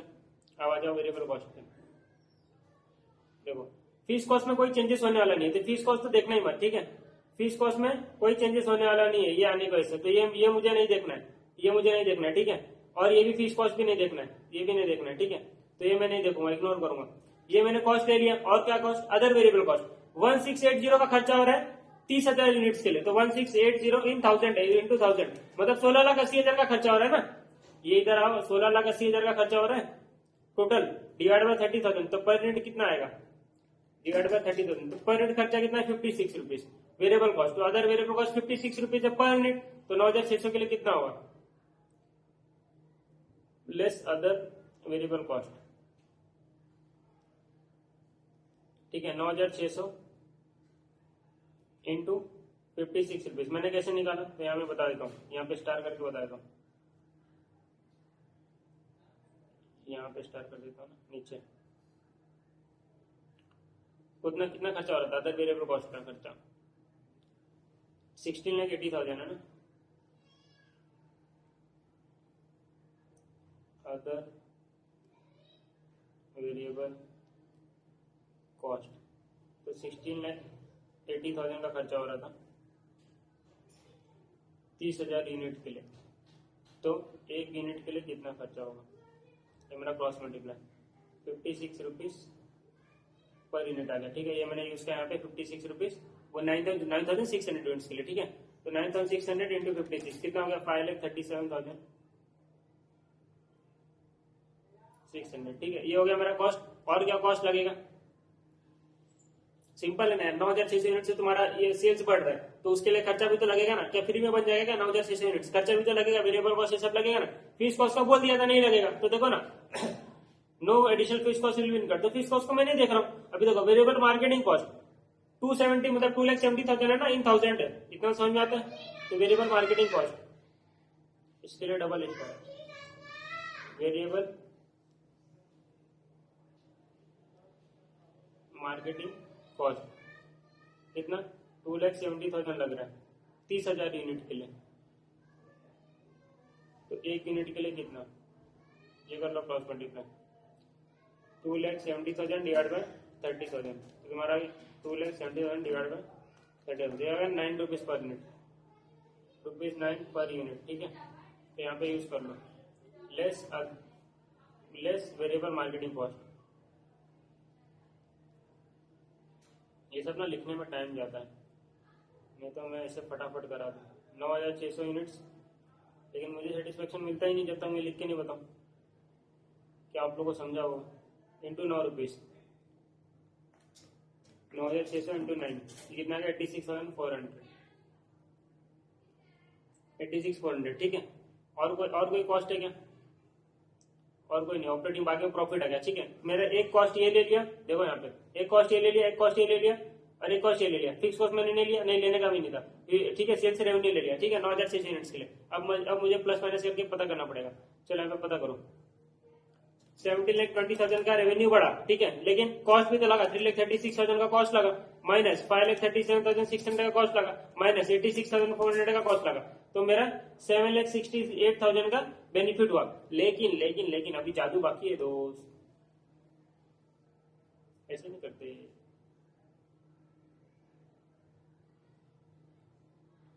इधर पर डबल स्टार कर दो, डबल स्टार, ठीक है। अभी देखो, लॉस ऑफ, क्या लॉस ऑफ,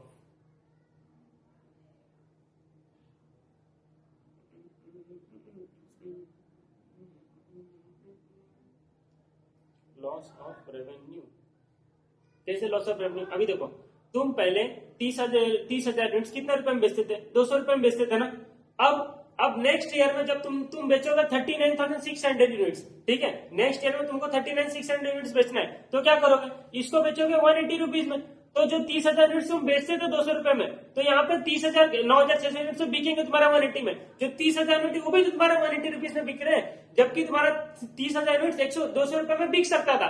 तो 20 रुपया तुमको कम में बेचना पड़ रहा है, प्राइस रिड्यूस करना पड़ रहा है, तो उतना तुम्हारा सेल्स रेवेन्यू गिर गया। उतना सेल्स रेवेन्यू गिर गया ना, कितना गिर गया? 30,000 यूनिट के पीछे तुमको 20 रुपए का लॉस हुआ, 20 रुपए का लॉस हुआ, ठीक है। ये इंपॉर्टेंट पॉइंट था, ठीक है, इसको मैं रेडमार्क करता हूं, ठीक है। ये तुम्हारा लॉस ऑफ रेवेन्यू हुआ, ठीक है। 30,000 इंटू 20, 30,000 इंटू 20, तुमको ये 6 लाख का और लॉस हुआ, ठीक है, ये लॉस हो गया। तो नेट बेनिफिट अब देखो, नेट बेनिफिट कितना हो रहा है? 1,68,000। तो हाँ, मुझे अब नेट बेनिफिट हो रहा है, तो मैं क्या करूंगा? इसको अप्लाई करूंगा। क्या मैं 9,000 से मैं अपना प्राइस गिराऊंगा और मैं अब 39,600 यूनिट्स बेचूंगा, ठीक है। मैं अब 30,000 यूनिट्स नहीं बेचूंगा, मैं 39,600 यूनिट्स बेचूंगा और मैं अपना प्राइस गिरा के बेचूंगा, ठीक है, क्योंकि मेरे को नेट प्रॉफिट होगा 1,68,000 का। तो जब तुम प्रीवियस ईयर के फाइनेंशियल से कंपेयर करोगे ना, तुमको नेट 1,68,000 का बेनिफिट दिख रहा होगा, जो हमने यहाँ पे कर लिया। समझ में? एकदम सिंपल था पहला पार्ट, चलो एकदम सिंपल था। अभी आ जाओ सेकंड पार्ट पे। सेकंड पार्ट क्या बोल रहे हैं? Should the division Y be willing to supply 39,600 units of division to division X at ₹25 per unit? अब मुझे बताओ कि डिवीजन X ने बोला था कि मुझे 25 रुपीज पर यूनिट में दे दो, ठीक है, डिवीजन Y को बोला। तो जितना यूनिट डिवीजन X बनाएगा उतना यूनिट उसको डिवीजन Y का चाहिए रहेगा, क्योंकि वो बाहर से खरीद रहा है, एक यूनिट के लिए 1 यूनिट लग रहा है, ठीक है। तो उसको 39,600 अब वो बनाना फिक्स किया, उसने फिक्स किया मैं 39,600 यूनिट्स बनाऊंगा, ठीक है। तो डिवीजन वाइज को 39,600 यूनिट्स बेचेगा क्या, कितने रुपीज में? 25 रुपीज में। तो हम लोग चेक करते हैं, देखो सिंपल। ये फर्स्ट पार्ट था, अभी सेकंड पार्ट देखो, सिंपल। ये देखो, डिवीजन वाई का कैपेसिटी बताओ मुझे। डिवीजन वाई का कैपेसिटी क्या है? 85 यूनिट्स का, 85 यूनिट्स का, ठीक है। और डिवीजन वाई का मार्केट में डिमांड क्या है? थोड़ा ट्रांसफर प्राइसिंग याद करो तो समझ में आएगा। मैं पूरा का पूरा एकदम नहीं बता सकता एग्जाम टाइम में। 60,000 यूनिट्स का मार्केट में डिमांड है, तो डिवीजन वाई 25,000 यूनिट्स तो अपने वेरिएबल कॉस्ट में बेच सकता है, बेच सकता है कि नहीं बेच सकता है? Division Y 25,000 units variable cost में बेच सकता है कि नहीं? उसको डिवीजन एक्स को 39,600 यूनिट्स की जरूरत है, वाई वाली, ठीक है। तो डिवीजन वाई उसको 25,000 यूनिट्स 25 रुपए में बेच सकता है। 25 रुपया मतलब जितना उसका वेरिएबल कॉस्ट है, ठीक है, जो भी वेरिएबल कॉस्ट होगा। वेरिएबल कॉस्ट कितना होगा उसका? देखो यहाँ पे वेरिएबल कॉस्ट दिया हुआ 15 रुपीज वेरिएबल कॉस्ट है, और वेरिएबल मार्केटिंग कॉस्ट तो लगने वाला नहीं इसको, ठीक है। और ये ठीक है 15 रुपए, तो वो 25 रुपए देने के लिए रेडी हो जाएगा, ठीक है। उसके कम ही है, ठीक है। अभी देखो वेरिएबल कॉस्ट से कम ही है। अभी देखो मेरी बात सुनो, अभी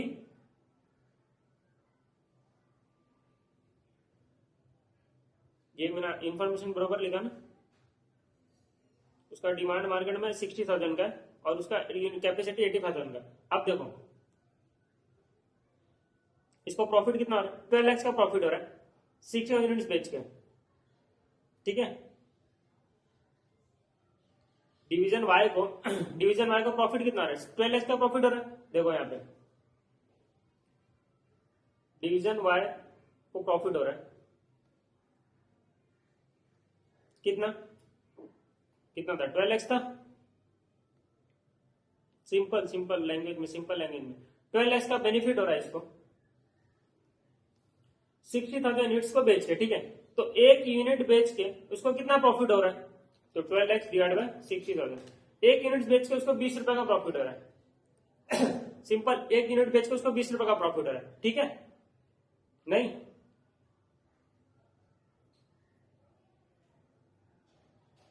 लेकिन अभी देखो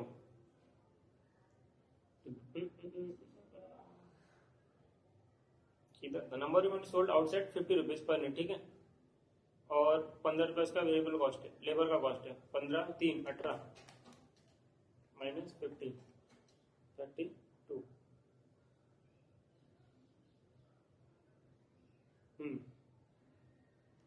अभी देखो ध्यान से देखो,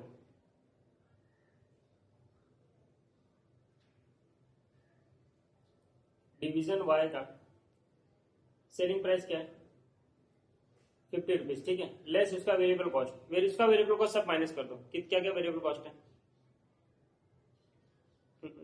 देखो यहाँ पे देखो डिवीजन वाई का variable cost including cost of material and labour is rupees 15 rupees and variable marketing cost is rupees 3 rupees, ठीक है। तो वेरिएबल कॉस्ट कितना है इसका 15 प्लस 3 15 प्लस 3 दैट इज हमारा 18 रुपया वेरिएबल कॉस्ट है। तो इसका कॉन्ट्रीब्यूशन कितना आ रहा है 32 का इसको कॉन्ट्रीब्यूशन आ रहा है, ठीक है। अभी देखो डिवीजन वाई को कितना बेचना है, देखो 85,000 यूनिट्स इसका कैपेसिटी, 60,000 इसका मार्केट में डिमांड है, 25,000 ये वेला बैठा हुआ है, 25,000 यूनिट तुमको दे सकता है, 39,600 में 25,000 यूनिट तुमको दे सकता है वेरिएबल कॉस्ट पे, ठीक है। तो 39,600 में 25,000 यूनिट तुमको ऐसे ही दे सकता है, बाकी जो बचा 39,600 माइनस 25,000 मतलब जो 14,600 यूनिट्स है ना ये तुमको देगा, लेकिन इसके लिए इसको अपना 60,000 का डिमांड कट करना पड़ेगा, ये डिमांड फुलफिल नहीं कर पाएगा मार्केट में। जब ये 60,000 का डिमांड मार्केट में फुलफिल नहीं कर पाएगा तो क्या होगा, तो इसका कंट्रीब्यूशन लॉस होगा। 32 रुपीज एक यूनिट के पीछे कमाता है, कंट्रीब्यूशन इसको मिलता है। तो ये 60,000 की जगह पे 14,600 तुमको अगर और फुलफिल करना पड़ेगा, तो इसका 60,000 का डिमांड फुलफिल नहीं होगा। ये क्या करेगा, देखो 85,000 का इसका सेल्स है, ठीक है, इसमें से तुमको कितना देगा, तुमको 39,600 देगा, लेकिन देखो 25,000 तो तुमको ऐसे भी दे सकता हो, ठीक है। इसका मार्केट में डिमांड है 60,000, ठीक है, लेकिन अब वो क्या करेगा, तुमको तो इसमें से दे देगा, तुम्हारा डिमांड फुलफिल करने के लिए तुमको देगा 14,600, तो ठीक है, तो तुम्हारा हो जाएगा ना 25 प्लस 14, ये तुम्हारा हो जाएगा 39,600। मार्केट में क्या करेगा 60,000 माइनस 14,600, मार्केट में 45,400 ही बेच पाएगा, वो 14,600 यूनिट्स नहीं बेच पाएगा। तो ये 14,600 का कॉन्ट्रीब्यूशन तुमसे वसूलेगा, वो तुमसे ये क्या करेगा लेगा, ठीक है। तो 14,600 यूनिट्स का कंट्रीब्यूशन कितना लॉस हुआ इसका इंटू 32 रुपीज, तो इसका कंट्रीब्यूशन लॉस बताओ, कंट्रीब्यूशन लॉस कितना हुआ 14,600 इंटू 32 4,67,200। तो ये पूरा का पूरा तुम्हारे 39,600 यूनिट्स के पीछे ये चार्ज करेगा पर यूनिट, ठीक है। तो पर यूनिट कितना चार्ज करेगा डिवाइड बाय 39,600 11.79 मतलब 80, तो 11.80 का ये पर यूनिट तुमसे कंट्रीब्यूशन लॉस लेगा, ठीक है। और अपना वेरिएबल कॉस्ट भी चार्ज करेगा, वेरिएबल कॉस्ट क्या क्या चार्ज करेगा, सेलिंग मार्केटिंग नहीं लेगा, बराबर ना। ये 15 रुपीज लेगा, मार्केटिंग क्यों लेगा, मार्केटिंग तो लगेगा नहीं, अपने घर वाले को बेच रहे हैं, तो ये वेरिएबल का अदर मटेरियल कॉस्ट लेगा, ठीक है 15 रुपीज, तो प्लस 15 रुपीज 15 प्लस 11.80, तो तुमसे ये चार्ज करेगा 15 प्लस 11.80 पर यूनिट 26.80, ठीक है। तुमने प्राइस इसको दिया था 25 रुपीज का, तो तुमसे ये 26.80 चार्ज करेगा, ठीक है। ये प्राइस चार्ज, ये तुम्हारा ट्रांसफर प्राइस है, ठीक है, ये तुम्हारा ट्रांसफर प्राइस है, ठीक है। ट्रांसफर प्राइस का क्वेश्चन ऐसा इस बार घुमा के दिया पूछा है, ठीक है। समझ में आया, देखो वापस से बता रहा हूँ ये प्रॉफिट वाला पार्ट छोड़ दो, प्रॉफिट वाला तो खाली फुकट लिखा, कुछ जरूरत ही नहीं था। सिंपल देखो डिवीजन वाई का कैपेसिटी 85,000 का, वापस यहाँ पे ध्यान से देख लो, 85,000 का कैपेसिटी है, 60,000 उसका मार्केट में डिमांड है, 25,000 स्पेयर कैपेसिटी उसके लिए तो झगड़ा करने की नहीं, ठीक है, 25,000 वो दे सकता है तुमको, जितने में बोलेगा उतने में दे सकता है, ठीक है, वेरिएबल कॉस्ट में मतलब दे सकता है। अब डिवीजन एक्स को चाहिए 39,600 यूनिट्स, 25,000 उसको मिल जाएगा वेरिएबल कॉस्ट में, जितने बोला 25 में मिल जाएगा, ठीक है। 14,600 यूनिट्स नहीं मिल पाएगा तो उसके लिए अपना डिमांड उसको कट करना पड़ेगा, कितना कट करना पड़ेगा, तो 60,000 में 45,400 ही मार्केट में वो बेच पाएगा, तो 14,600 और नहीं बेच पाएगा, तो 14,600 का तुमसे वसूलेगा, क्या वसूलेगा, कॉन्ट्रीब्यूशन, कितना कॉन्ट्रीब्यूशन होता था उसको, 50 - 18 32 रुपीज, तो 32 रुपीज तुमसे वसूलेगा, तो कितना वसूलेगा टोटल 4,67,200। अब उसको बांटने का, तुमको कितना यूनिट बेच रहा है, 39,600 बेच रहा है, तो पर यूनिट तुमसे कितना चार्ज करेगा, ये कॉन्ट्रीब्यूशन चार्ज करेगा 11.8 रुपीज, ठीक है, और उसका खुद का वेरिएबल कॉस्ट कितना है 15 रुपीज, तो तुमसे चार्ज करेगा 26.8 रुपीज, ठीक है, तो प्राइस चार्ज तुम्हारा 26.8 रुपीज हो गया, ये समझ में आया, यस। तुमने कितना बोला था, तुमने बोला था उसको 25 रुपया, तो एग्री होगा क्या, नहीं एग्री होगा, बात खत्म। तुमने, तुम्हारा मिनिमम इज 25, उसका मैक्सिमम इज, उसका मिनिमम इज 26.80, ठीक है, तुम्हारे लिए ये मैक्सिमम है, उसके लिए ये मिनिमम है, transfer pricing can not be set, खत्म हो गई बात, ठीक है, तो ये हमको लिखने का था, ठीक है, ट्रांसफर प्राइसिंग नहीं होगा सेट।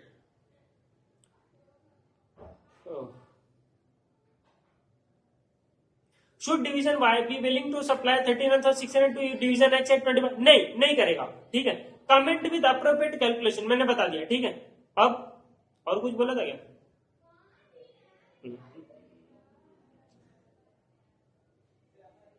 खत्म हो गई बात। अब देखो ओवरऑल कंपनी के हिसाब से देखो, उसको बेचना चाहिए कि नहीं, देना चाहिए कि नहीं देना चाहिए, तो ओवरऑल कंपनी के हिसाब से देखो, डिवीजन एक्स जो है वो बाहर 35 रुपीज में खरीदता है, बराबर 35 रुपीज में खरीदता है, और अगर ये 26.8 रुपीज में इससे खरीद लेता है, 26.8 रुपीज में इससे खरीद लेता है, तो इसका कॉस्ट कितना बचेगा, ओवरऑल कंपनी का कॉस्ट कितना बचेगा, कंपनी का 8.2 रुपीज कॉस्ट बचेगा इंटू 39,600 के पीछे, इंटू 39,600, तो कंपनी को तो 3,24,720 का बेनिफिट होगा ना, तो कंपनी को क्या करना चाहिए, इसको बोलना चाहिए भाई ले लेना 26.8 में, क्यों लफड़ा कर रहा है, समझ में आया, तो चलो आ जाओ, देख लो आंसर, देख लो,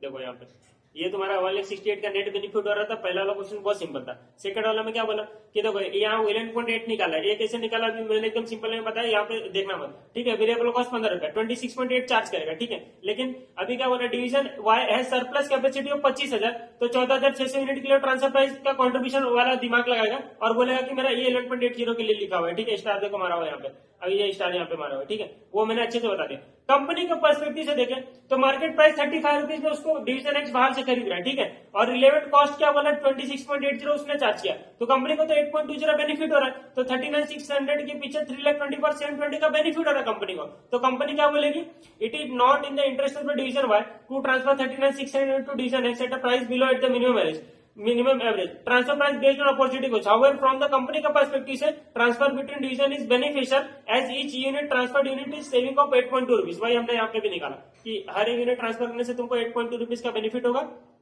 यहाँ पे निकाला ना 8.2 रुपीज का बेनिफिट होगा, 39,600 यूनिट्स के पीछे मतलब 3,27,000 कुछ आया था, 3,24,720 यूनिट्स का तुमको बेनिफिट होगा, यही आंसर ये लोग ने भी लिखा है, ठीक है, 3,24,720, समझ में आ गया, तो ये क्वेश्चन अपना हो गया डन, खत्म, ठीक है, सिंपल था, कुछ था नहीं इस क्वेश्चन में, लेकिन थोड़ा दिमाग लगाना पड़ेगा। तो अभी क्या बाकी है, फिफ्थ का भी एंड सिक्स्थ का भी बाकी है, फिफ्थ के भी में क्या है भाई, थ्योरी है, चलो पढ़ा देता हूँ, थ्योरी देखो क्वेश्चन नंबर 2 अभी मैं डन कराता हूँ, देखो कैसे डन कराता हूँ क्वेश्चन नंबर 2, बस देखते रहो।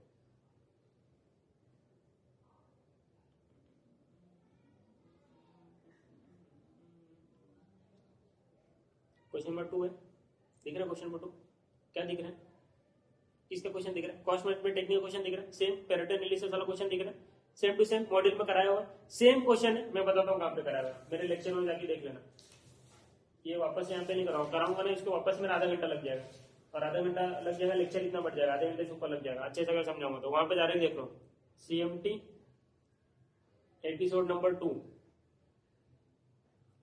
इसमें जाओ, TY के नंबर 2 का क्वेश्चन है ये, ठीक है, नाम चेंज हुआ है कि नहीं हुआ है वो पता नहीं, नाम भी नहीं चेंज हुआ, सेम क्वेश्चन है, इसमें जाओ TY के नंबर 2 वाला, उस पर क्लिक करना, ठीक है, टाइम स्टैम्प बना हुआ है 1:44 मिनट्स 0.5 सेकेंड, ठीक है, इतने टाइप पे जाओगे, इस पे क्लिक करोगे तो तुमको डायरेक्ट ये क्वेश्चन मिल जाएगा और ये क्वेश्चन जाके वहां से सॉल्व कर लो, खत्म हो गई बात। Question number 2 is done. वापस कराने का सेंस बनना चाहिए, सेंस नहीं है ना। अब कुछ अलग क्वेश्चन दिखे तो कराऊंगी। क्वेश्चन नंबर 2 हो गया। अब देखो 3 और यहाँ पे बी बी, ठीक है 3 बचा और यहाँ पे बी क्वेश्चन चलो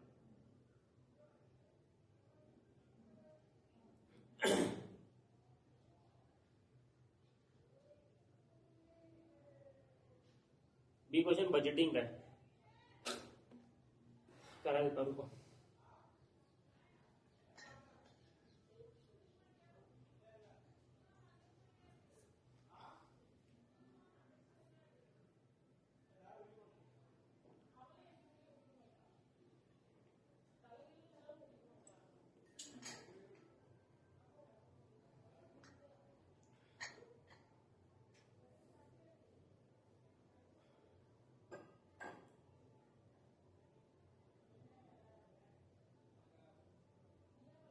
देखो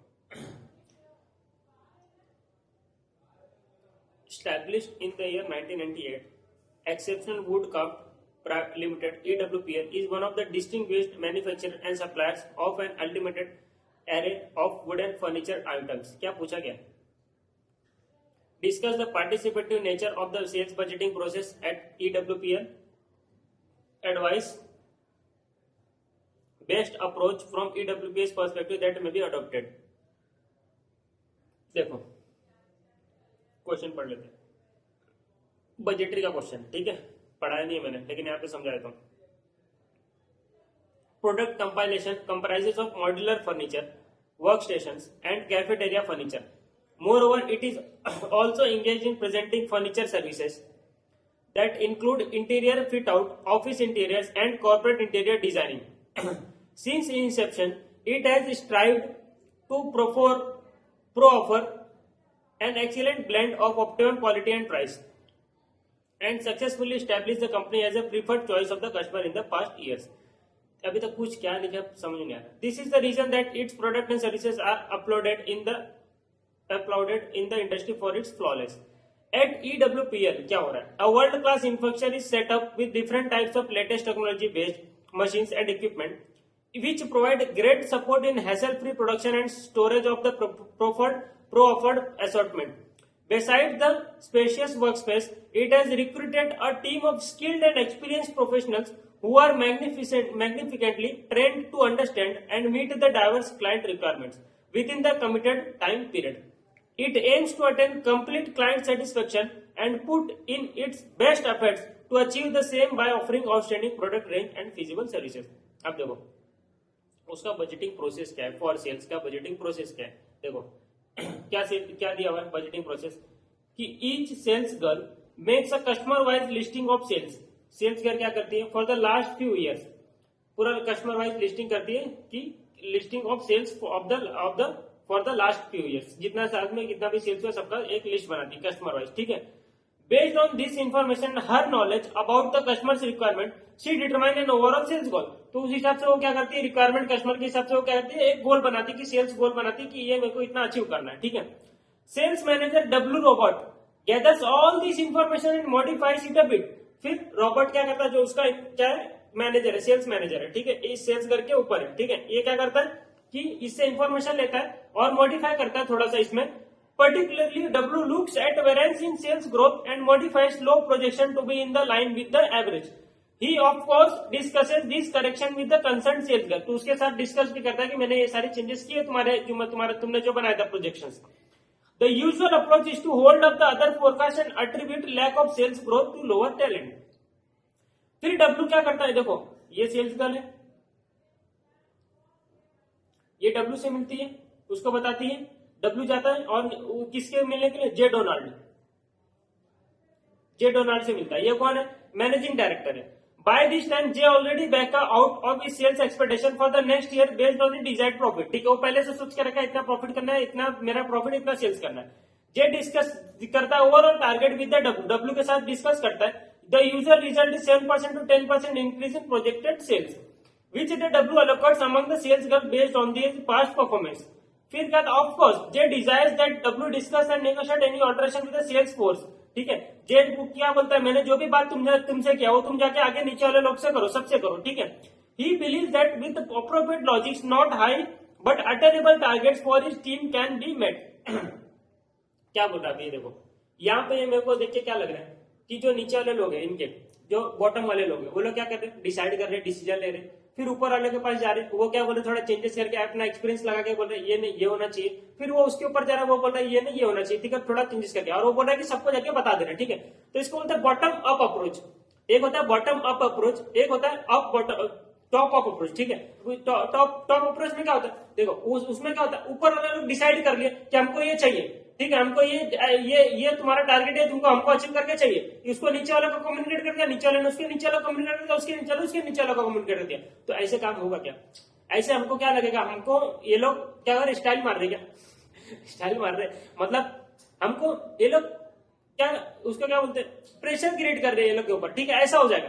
और अगर मैं समझ लो बॉटम वाले लेवल पे काम करता हूँ, अगर मैं खुद ही बताऊं कि ये नहीं ये होना चाहिए, ठीक है, फिर वो थोड़ा करेक्शन करे, वो थोड़ा ऊपर है थोड़ा करेक्शन करे, तो मुझे क्या लगेगा कि ये बजट तो मैंने बनाया, अब मैं इसको अचीव करूंगा, ठीक है, मुझे अचीव करना चाहिए क्योंकि मैंने बनाया। अगर मैं नहीं अचीव कर पाऊंगा तो मुझे बोलेगा कि तूने तो बनाया था, तू खुद नहीं अचीव कर पा रहा, ठीक है। तो ऐसा हो जाएगा तो मुझे खुद को अच्छा नहीं लगेगा, तो मेरे को ना ओनरशिप जैसा आएगा और मैं काम करने के लिए मोटिवेट रहूंगा कि हाँ मेरा ही तो बजट है, ओनरशिप जैसा रहेगा, अच्छा लगेगा। लेकिन ऊपर वाला बोलेगा तुमको ये करने का, खत्म हो गई बात, अब तुमको कुछ बोलने का नहीं, काम करने का, तो इसमें मेरा मोटिवेशन रहेगा नहीं रहेगा, अच्छी बात नहीं है। तो बॉटम अप्रोच अच्छी बात रहती है, लेकिन कहां पे एडवांटेज रहते हैं, डिसएडवांटेज भी रहते हैं, ठीक है।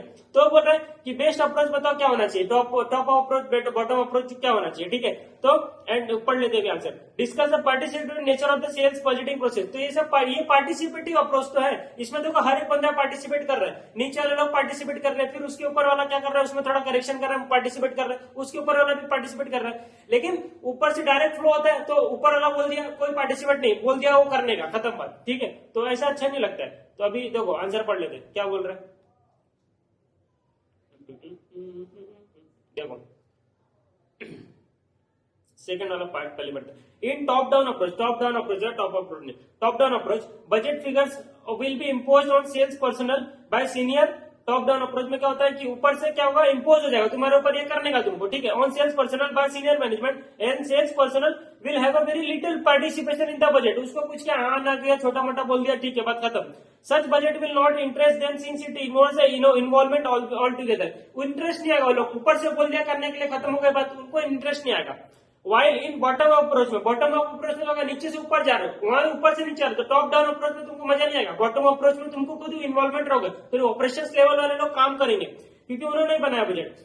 Each sales person will prepare their own budget, this budget will be combined and reviewed by seniors and adjustment being made to the government, ठीक है। जो क्वेश्चन में था वही बोल रहा है कि नीचे वाले ने ऊपर को बताया, उसने एडजस्टमेंट किया, करेक्शन किया, उसने ऊपर वाले को बताया एडजस्टमेंट करेक्शन हुआ, वैसे बता रहा है, ठीक है। Goals of all company proponents of this approach is the sales person has the best information of our customer requirement, therefore they are in the best position in setting the sales goal of the company। जो लोग काम करें उनको अच्छे से पता है कि क्या करना चाहिए, तो उनको ज्यादा नॉलेज है। More importantly, sales person who had the role in setting these goals are more motivated to achieve these goals। क्यों? क्योंकि उसने खुद ने बनाया ये गोल। However, this approach is time intensive, इसमें टाइम ज्यादा लगता है and very costly लगता है when compared to top down approach। In order to achieve personal goals, participants may also engage in politics that create budgetary slack and other problems in the budget system। तो since both top down and bottom approach are legitimate approaches, तो WPL को क्या बोला ये लोग combination use कर लो, combination of both. Seniors know the strategic direction of the company and the important external factors that affect। तो ये समझ लो, ये पढ़ लेना क्या लिखा हुआ है, वही जो मैंने बताया, दोनों को बोल रहे अप्रोच, दोनों मिक्स करके करो। दिस गाइडलाइंस में इंक्लूड फोरकास्ट ऑफ की इकोनॉमिक्स वेरिएबल्स एंड देयर, मतलब सब अपना अपना एक्सपर्टाइज यूज करो, ऊपर वाला भी यूज करेगा, तुम भी अपना बताओ, सब लोग मिलकर काम करो, ठीक है। टॉप डाउन बॉटम अप्रोच सब यूज करो, तो वैसा बोल रहा है, ठीक है। Sales girl might prepare their individual budget, these budget need to be reviewed to validate the informative with the EWP's objective, after review changes are to be made, the same should be discussed with the sales girl involved, ठीक है। ये तुमको बता दिया। पहला रंग क्या है, पार्टिसिपेटिव नेचर बताओ। तो पार्टिसिपेटिव बजटिंग ये लोग का जो है, क्योंकि सब लोग पार्टिसिपेट कर रहे हैं, जो हमने पढ़ा था अभी क्वेश्चन में। Subordinate manager create their own budget, मतलब जो नीचे वाला लेवल वाला आदमी अपना बजट बनाएगा एंड दिस बजट को रिव्यू किया जाएगा सीनियर मैनेजर के द्वारा, एंड सच बजट कम्युनिकेट करेंगे sense of responsibility to subordinate manager and foster creativity. This is also called bottom approach. तो पार्टिसिपेटिव को बॉटम अप्रोच बोलते हैं। तो यहाँ पे तुम्हारा बॉटम अप्रोच के बारे में लिखा हुआ है पूरा क्वेश्चन का, तो वही तुमको यहाँ पे लिखना है, ठीक है, समझ गया। ये क्वेश्चन हो गया अपना खत्म। सिंपल था, कुछ था क्या इसमें? नहीं था ना, तो 5th भी इज डन। ठीक है, अभी 6th भी करना है और क्वेश्चन नंबर 3 करना है। एक ब्रेक के बाद करते हैं, ब्रेक के बाद या नेक्स्ट लेक्चर में डाल देता हूँ। ठीक है, चलो मिलते हैं नेक्स्ट लेक्चर में। चलो स्टार्ट करते हैं हम लोग question number 3, which is very important question in this MTP. क्यों क्यों क्यों इंपॉर्टेंट है? क्योंकि देखो इसमें ना बैलेंस स्कोर कार्ड है, बैलेंस स्कोर कार्ड पूछा हुआ है इसमें। देखो बैलेंस स्कोर कार्ड पूछा है और इसमें साथ में ईवीए भी लगाया हुआ है। देखो इसमें ईवीए भी साथ में लगाया हुआ है।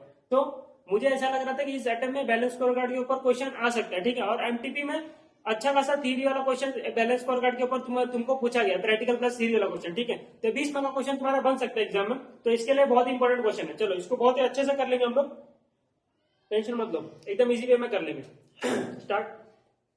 चलो देखो, casting x limited is a company engage in the manufacture and supply of forgings and casting for automotive and industrial application. ठीक है, automotive contributes to 60% of its revenue, while the balance 40% can be traced to industrial applications, which amongst other include power, oil, gas and general engineering. ठीक है, क्या बता रहा है company का? बता रहा है कैसे काम कैसे कंपनी अर्न करती है।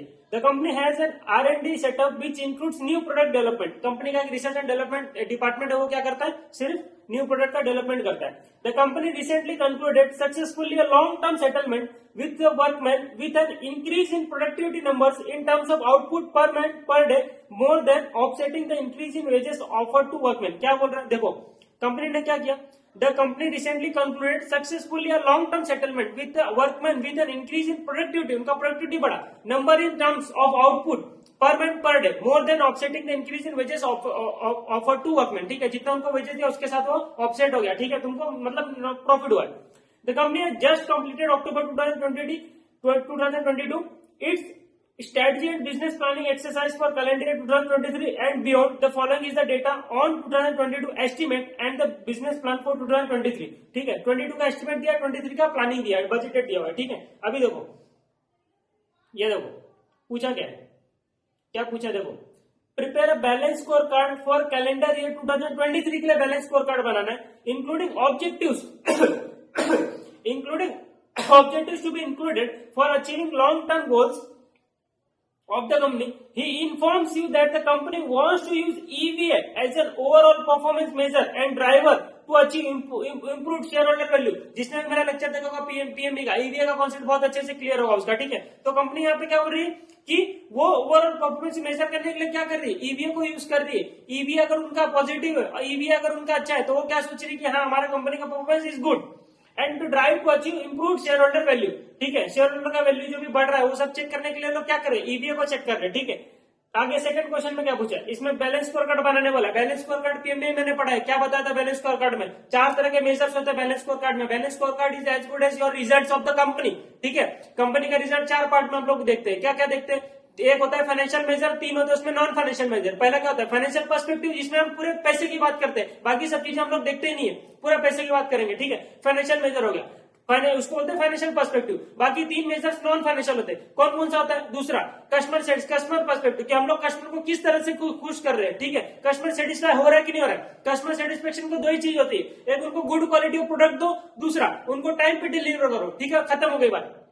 तीसरा का internal business perspective. Internal business perspective हम क्या देखते हैं कि हम अपना इंटरनली क्या क्या चीजें अच्छी कर रहे हैं, जिसकी वजह से हमारा जो है सेल्स बढ़े। कैसे बढ़ेगा? तुम्हारा एक प्रोडक्ट है, उसकी वजह से दूसरा प्रोडक्ट भी गया। कितने बार मैंने एग्जांपल दिया कि जैसे कि मैं कॉस्टिंग पढ़ाता हूं तो लोगों को कॉस्टिंग अच्छा लगेगा, तो बोलेंगे सर आप एसएफएम का भी लेक्चर अपना दो, हमको एसएफएम भी आपसे पढ़ना है। ठीक है, तो ये तुम्हारा होगा cross selling of the product because of your internal business.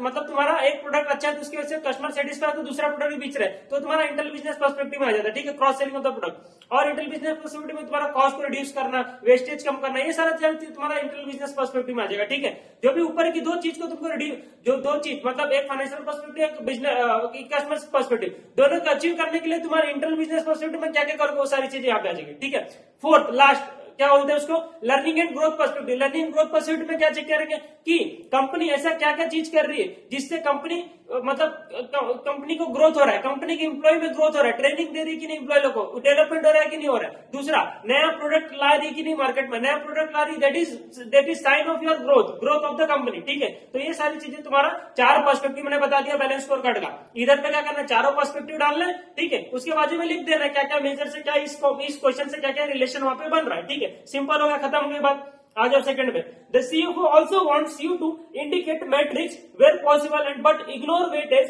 for the perspective and clearly explain the inclusion of the objectives in each perspective of the balance scorecard। ये बोल रहा है कि हर एक बैलेंस स्कोर कार्ड में financial perspective में आपने EVA को डाला, कस्टमर सेटिस्फेक्शन में इसको डाला, क्यों डाला वो बताओ, तुमको समझाना पड़ेगा। तो इंक्लूजन क्यों किया ऑब्जेक्टिव का, दिस ऑब्जेक्टिव का इस पर्सपेक्टिव में बैलेंस स्कोर कार्ड के, क्यों किया वो बताने का। ठीक है, हम बता देंगे, मतलब चार लाइन लिखी जाएगी, फाइनेंशियल पर्सपेक्टिव के बारे में क्या क्या इंक्लूड किया, क्यों किया वो बता देंगे। सेकंड, कस्टमर पर्सपेक्टिव में क्या इंक्लूड किया, क्यों किया वो बता देंगे। थर्ड, इंटरनल बिजनेस पर्सपेक्टिव में क्या ऐड किया, क्यों नहीं किया वो बता देंगे। फोर्थ, लर्निंग ग्रोथ में क्या तुमने ऐड किया, क्यों किया वो बता देंगे। खत्म हो गया बात, सेकंड क्वेश्चन खत्म। थर्ड क्या बोल रहा है इतना सिंपल क्वेश्चन है, you have therefore been also interested with the task of preparing the economic value added। बोला तुमको ईवीए भी कैलकुलेट करने के लिए बोला गया, with assumptions for the previous 2022 estimate and also for the budget year 2022-23 and ensure that this forms the predominant basis for the balance scorecard cost of equity is 14%। Equity का cost दिया 14%। देखो सबसे पहले तो मैं यही करूंगा, पहले मैं ईवीए निकालूंगा, बाकी सब करेंगे ना, टेंशन क्यों लेते हो, करेंगे। क्वेश्चन नंबर क्या है, क्वेश्चन नंबर 3 है।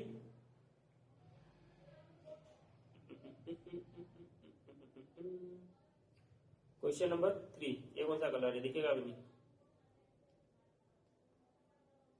क्वेश्चन नंबर 3, चलो आ जाओ, ईवीए निकालेंगे। देखो ईवीए में मैंने सिंपल बताया था, मैंने वापस यहाँ पे मैं 1 मिनट में बता दे रहा हूँ। देखो ईवीए में क्या होता है, हमको क्या करना रहता है कि हमको देखना है कि वैल्यू एडेड कितना हो रहा है, इकोनॉमिक वैल्यू एडेड कितना हो रहा है। तो कैसे पता चलेगा, देखो एक होता है मेरा net operating profit after tax. ठीक है, जो भी मैं कमा रहा हूँ उसमें से मैं इक्विटी शेयर होल्डर और डेट वाले को जिससे पैसा लिया हूँ ये लोग को पैसा दे दूंगा। ठीक है, एक दोनों को पैसा देने के बाद जो मेरे पास बचेगा दैट इज मेरा इकोनॉमिक वैल्यू एडेड। ठीक है, इक्विटी डेट मेरा जो भी मेरा बचेगा, अभी इक्विटी डेट वाले को पैसा दूंगा। ठीक है, तो ये मेरा net operating profit after tax में जब डेट वाला का यहाँ पे इंटरेस्ट माइनस कर रहा हूँ, तो यहाँ पे इंटरेस्ट में माइनस करूंगा क्या net operating profit after tax निकालते के साथ? अरे नहीं करूंगा ना, क्यों करूंगा, यहाँ पे ऑलरेडी मैं माइनस कर रहा हूँ, यहाँ पे मैं ऑलरेडी डेट ये माइनस क्या कर रहा हूँ, ये डेट का क्या खर्चा रहता है, डेट का तो इंटरेस्ट रहता है, तो इंटरेस्ट में ऑलरेडी यहाँ माइनस कर रहा हूँ। तो नेट ऑपरेटिंग प्रॉफिट कैलकुलेट करते समय यहाँ पे इंटरेस्ट नहीं माइनस होता है, इसके लिए लॉजिक है तुम्हारा, नहीं माइनस होता है। ठीक है, और इक्विटी का कॉस्ट यहाँ से जाएगा। ठीक है, ये हो गया तुम्हारा। और डेट का क्या करोगे तुम, आफ्टर टैक्स रेट लोगे, कभी भी आफ्टर टैक्स रेट लोगे। क्यों, क्योंकि यहाँ पे हम लोग उसको टैक्स दे रहे हैं ना, हम लोग बेनिफिट कहाँ ले रहे, बेनिफिट नहीं ले रहे, हम लोग माइनस क्या कर रहे हैं, इंटरेस्ट को नहीं माइनस कर रहे, मतलब उसका बेनिफिट नहीं मिला, मतलब उसके ऊपर टैक्स जा रहा है गवर्नमेंट को।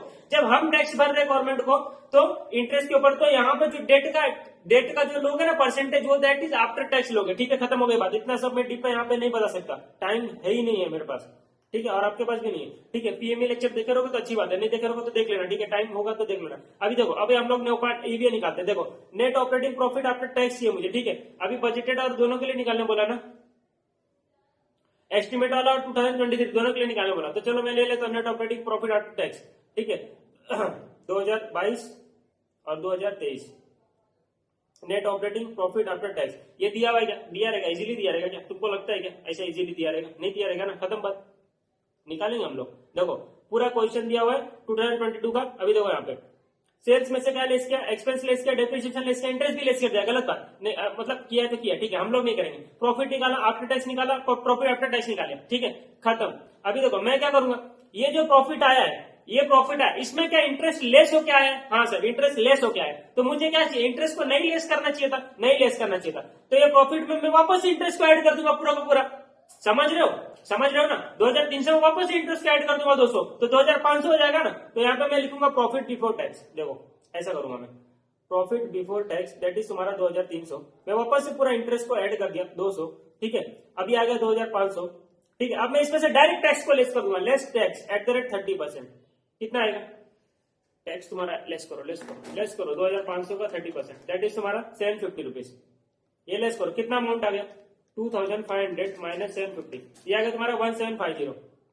एक और तरीका बताता हूँ, देखो एक और तरीका बताता हूँ, देखो सिंपल, ये तुम्हारा देखो प्रॉफिट आफ्टर टैक्स दिया हुआ है 1610, प्रॉफिट आफ्टर टैक्स दिया हुआ है ना 1610, देखो यहाँ पे 1610 तुम्हारा प्रॉफिट आफ्टर टैक्स। तुमको इसमें से इंटरेस्ट लेस हो क्या आ गया, ठीक है, टैक्स भी लेस हो गया उसके ऊपर, तो तुम क्या करो नेट ऑफ इंटरेस्ट ऐड कर दो ना। तुम्हारा इंटरेस्ट का पार्ट कितना था, 200 रुपया था, 200 रुपया था, ठीक है, इसके ऊपर टैक्स कितना लगता था 60 रुपीज, तुम गवर्नमेंट को दे दोगे, ठीक है, तो तुम्हारा नेट कितना इंटरेस्ट ऐड होना चाहिए 200 माइनस 60 140, तो इसमें 140 ऐड कर दो, ऐड बैक कर दो, ये सिंपल तरीका है। तो 1610 प्लस 140 दैट इज तुम्हारा देखो 1610 प्लस 140 ये आ गया 1750। तो ये मैच होना ही है ना, क्यों नहीं मैच होगा, मैच हो गया, ठीक है। प्रॉफिट आफ्टर टैक्स अगर क्वेश्चन में बता रहा हूं, अगर ऐसा दिया रहेगा तुमको इंटरेस्ट का अमाउंट नहीं दे रहा तो ऐसा तुमको करना पड़ेगा। क्या करोगे, प्रॉफिट आफ्टर टैक्स दिया हुआ, ठीक है, ये ले लो, सिंपल ले लो, इसमें से इंटरेस्ट भी लेस हो गया, उसका टैक्स भी लेस हो गया, ठीक है, तुमने मतलब इसके ऊपर इंटरेस्ट का बेनिफिट ले लिया, तो बेनिफिट ले लिया तो अब क्या करो, इंटरेस्ट का जब टैक्स लेस हो गया तो तुम क्या करो 140 को ही एड पे करो ना, 140 का एड पे किया तो 1750 आया कि नहीं आया, आया, तो 1750 तुम्हारा मैच हुआ ना, ठीक है। जो जो समझ में आता है वो करो, ठीक है, मुझे मेरा बताना काम था, ठीक है, मैं इसको हटा दे रहा हूँ, मेरे को सिंपल वाला तरीका बहुत अच्छा लगता है, घुमा घुमा के दिमाग खराब नहीं होता, ठीक है। ये हो गया तुम्हारा।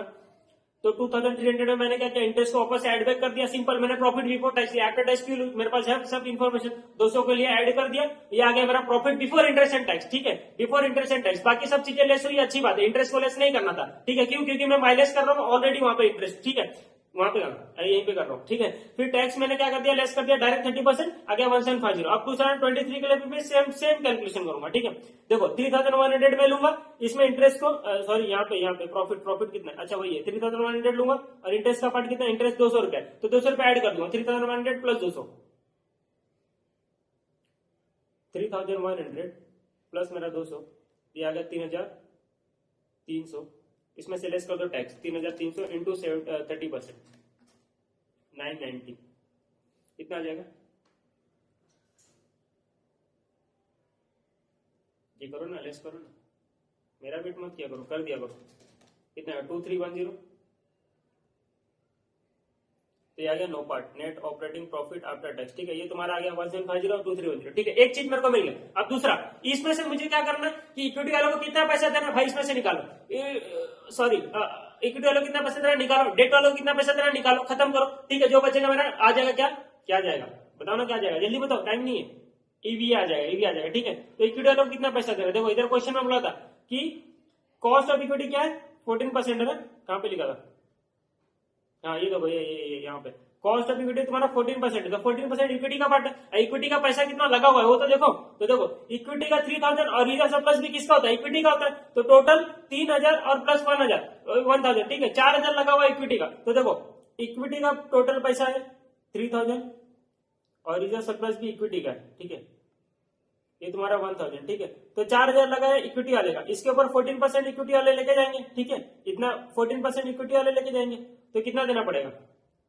पैसा, 4000 इंटू 14%, ये तुम्हारा 560 रुपीज इक्विटी वाले को देना पड़ेगा। डेट वाले को कितना देना पड़ेगा, डेट का पैसा कितना है, देखो ध्यान से देखो, डेट वाले का पैसा कितना है, ये डेट इधर प्री टैक्स, ये 2000 रुपया डेट वाले का, ठीक है, 2000 सब इन मिलियन है, ठीक है, डेट वाले का टोटल पैसा 2000 है, ठीक है। अभी देखो डेट वाले का रेट कितना है, कितना परसेंट उनको इंटरेस्ट देना पड़ेगा, ये देखो 10% है, प्री टैक्स है, गलत बात, प्री टैक्स थोड़ी नहीं लेते, आफ्टर टैक्स लेते, क्योंकि ऑलरेडी मैं टैक्स वहां भर रहा हूँ, ठीक है, तो 10% टैक्स है, लेकिन क्या मैं लूंगा एट द रेट 10% नहीं 1 माइनस 10%, देखो 10% है ना, इसमें से 30% टैक्स हटा दो, तो लेस कर दो 30%, तो 10% लेस 30%, तो आफ्टर टैक्स 7% हो जाएगा, तो एट द रेट 7% में लूंगा, ठीक है, तो इंटू 7% कर दो, इंटू 7% कितना आएगा 2000 का 7%, तो 140 इंटू 7%, तो 140 देना पड़ेगा मुझे किसको, डेट वाले को, तो देखो यहाँ पे 560 देना पड़ेगा इक्विटी वाले को, 140 देना पड़ेगा डेट वाले को, तो टोटल पैसा मेरे पास था कितना, देखो 1750 था मेरे पास देखो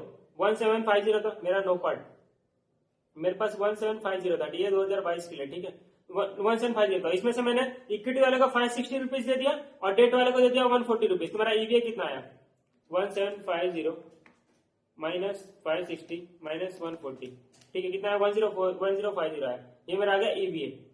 एकदम सिंपल था, कुछ था क्या इसमें, कुछ था ही नहीं, देखो एकदम सिंपल था। और देखो दूसरा तरीका, फॉर्मूला से कैसा करते हैं, net operating profit after tax minus WACC लगाते हैं कैपिटल एम्प्लॉयड के ऊपर, ठीक है, कैपिटल एम्प्लॉयड में टोटल कितना पैसा लगा हुआ, डेट इक्विटी का मिला के, तो देखो इक्विटी वाले का लगा हुआ 4000 और डेट वाले का लगा 6000, तो टोटल 6000 लगा हुआ है, ठीक है, 6000 लगा हुआ, ठीक है। अभी weighted average cost of capital ले लो, तो देखो ऐसा करेंगे, 4,000 कितना है, किसका है, 4,000 तुम्हारा इक्विटी वाले का है, टोटल 4,000 तुम्हारा इक्विटी वाले का, ठीक है, डेट वाले का, ये 6,000 में 4,000 इक्विटी वाले का और 2,000 तुम्हारा डेट वाले का, ठीक है। तो कितना परसेंट है टोटल 6,000 में से, ये कितना परसेंट है, 4,000 इंटू डिवाइड बाय 6,000, तो ये तुम्हारा 6.66 और ये तुम्हारा 0.33, तो कितना आ जाएगा 4,000 इंटू 0.6666, ये क्या कर रहा हूँ 4,000 इंटू 0.66% का बटन दबाया, बोलिए अरे क्या हो रहा है, इंटू 66.66%, हाँ ये 2667 और ये तुम्हारा 2,000 का 33.33%, तुम्हारा 666 ठीक है। अब ये कितना आ जाएगा 2667 प्लस 666 3333, ठीक है, ये हो गया तुम्हारा weighted average cost of capital. अरे मैं क्या कर रहा हूँ, कुछ भी कर रहा हूँ, ये 66% इक्विटी का डेट का इतना है, ठीक है, तो इक्विटी का रेट कितना था 14% और ये 7%, तो 14 का ले लो 0.66%, तो तुम्हारा आ गया 14 इंटू 0.66, ये तुम्हारा आ गया 9.24 और तुम्हारा 0.33 का इंटू 7 तो 2.31, तो कितना होगा प्लस 9.24, तो तुम्हारा 11.55, तो 6,000 के ऊपर 11.55% लगा दो एवेटेड एवरेज, तो 6,000 इंटू 11.55% तुम्हारा गया 693 और यहाँ पे कितना आया था 560 प्लस 140 करो 700, वही है ना आसपास, ठीक है। ये डिसिमल केस है, ये मैंने डायरेक्ट किया तो डायरेक्ट तुम्हारा आंसर प्रॉपर आ रहा है, ठीक है, ये समझ में आएगा तुमको, पक्का पक्का।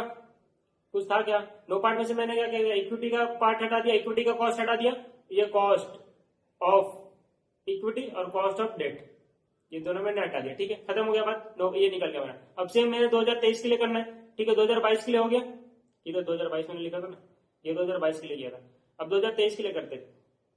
चलो 2023 का मुझे अलग तरह से बता दो, चलो इक्विटी कितना 2023 में 3,000 है और 2,250 है, ठीक है, कुछ चेंजेस है ही नहीं, 3,000 2,250 है। चलो यहाँ पे आ जाओ 3,000 रिजर्व सरप्लस में चेंज होगा सर, रिजर्व सरप्लस की चेंज होगा, प्रॉफिट लॉस होता रहता ना दोस्त, तो ये चेंज होगा, ठीक है। टोटल कितना है 3,000 प्लस 2250, तुम्हारा क्या 5250, इसके ऊपर कितना परसेंट देना है 14%, दैट इज कितना परसेंट देना है इंटू 14%, तुम्हारा क्या 735, तो 735 का कॉस्ट हो गया 2023 में, ठीक है, ये समझ में आ गया। आ जाओ डेट के लिए, अब देखो डेट होगा तुम्हारा 1,500, अरे चेक करना पड़ेगा, कुछ तो हुआ रहेगा, चलो आ जाओ देखता हूँ यहाँ पे देखो रीपेमेंट ऑफ डेट 500 मिलियन 31 दिसंबर को पेमेंट किया, 31 दिसंबर को, बिगिनिंग में था ना, बिगिनिंग में था तो पूरा लेने का ना, रीपेमेंट बाद में होगा, तो पूरा मैं क्या करूंगा यहाँ पे 1,500 नहीं लूंगा, 2,000 पूरा का पूरा लूंगा। ओपनिंग में लेते ना, ओपनिंग कैपिटल लेते ना कभी भी, याद है कि भूल गए, तो यहाँ पे ओपनिंग कैपिटल तुम्हारा 2,000 था, तो डेट तुम्हारा 2,000 ही रहेगा और उसके ऊपर 7%, तो ये तो तुम्हारा 140 ही रहेगा, ठीक है। कितना आएगा बताओ मुझे, बताओ जल्दी बताओ।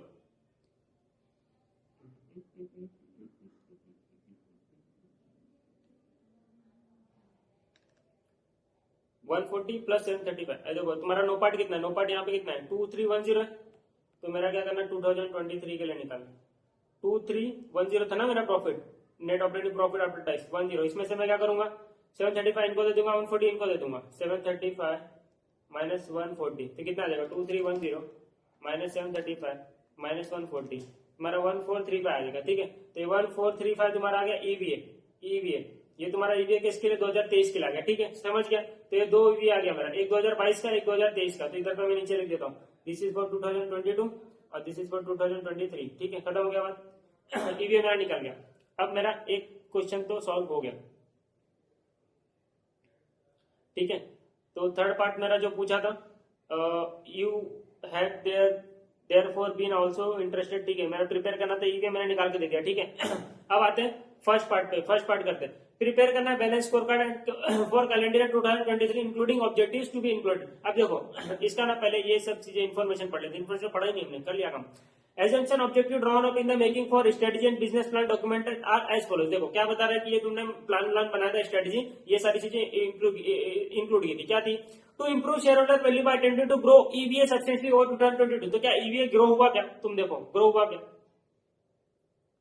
1750 कहाँ पे गया, हाँ 1050 से 1434 हो गया, तो ग्रो हुआ ना ईवीए, बड़ा अच्छी बात है, बड़ा तो मैंने जो सोचा वही हुआ।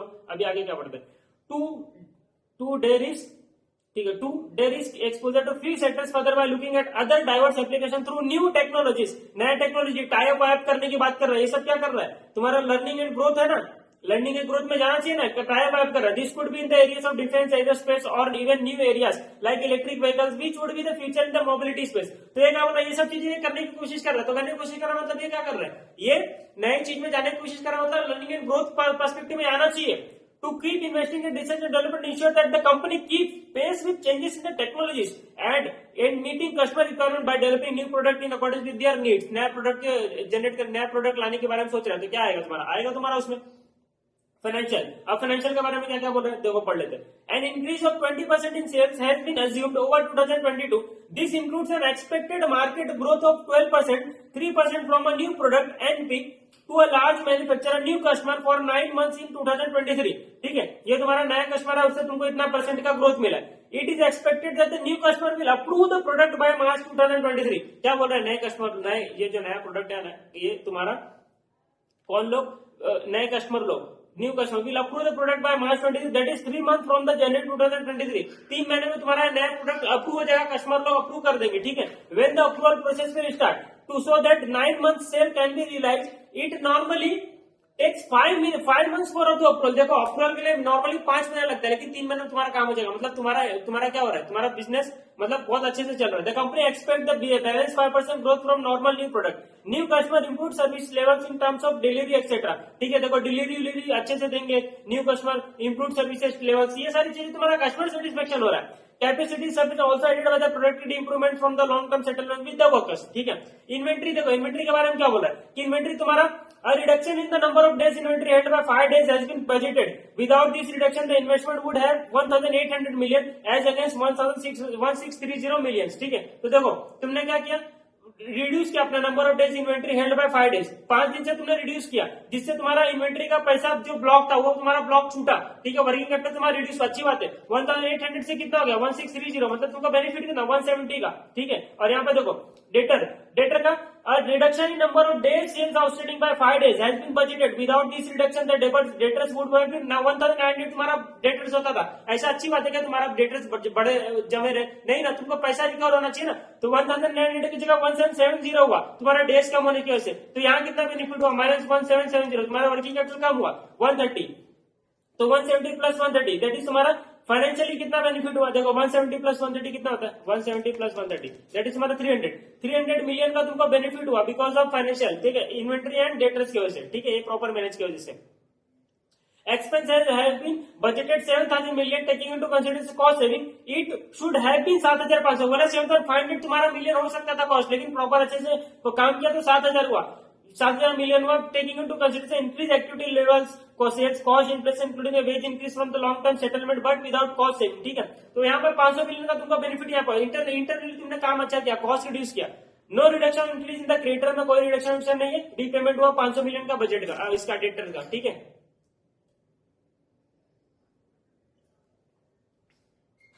फाइनेंशियल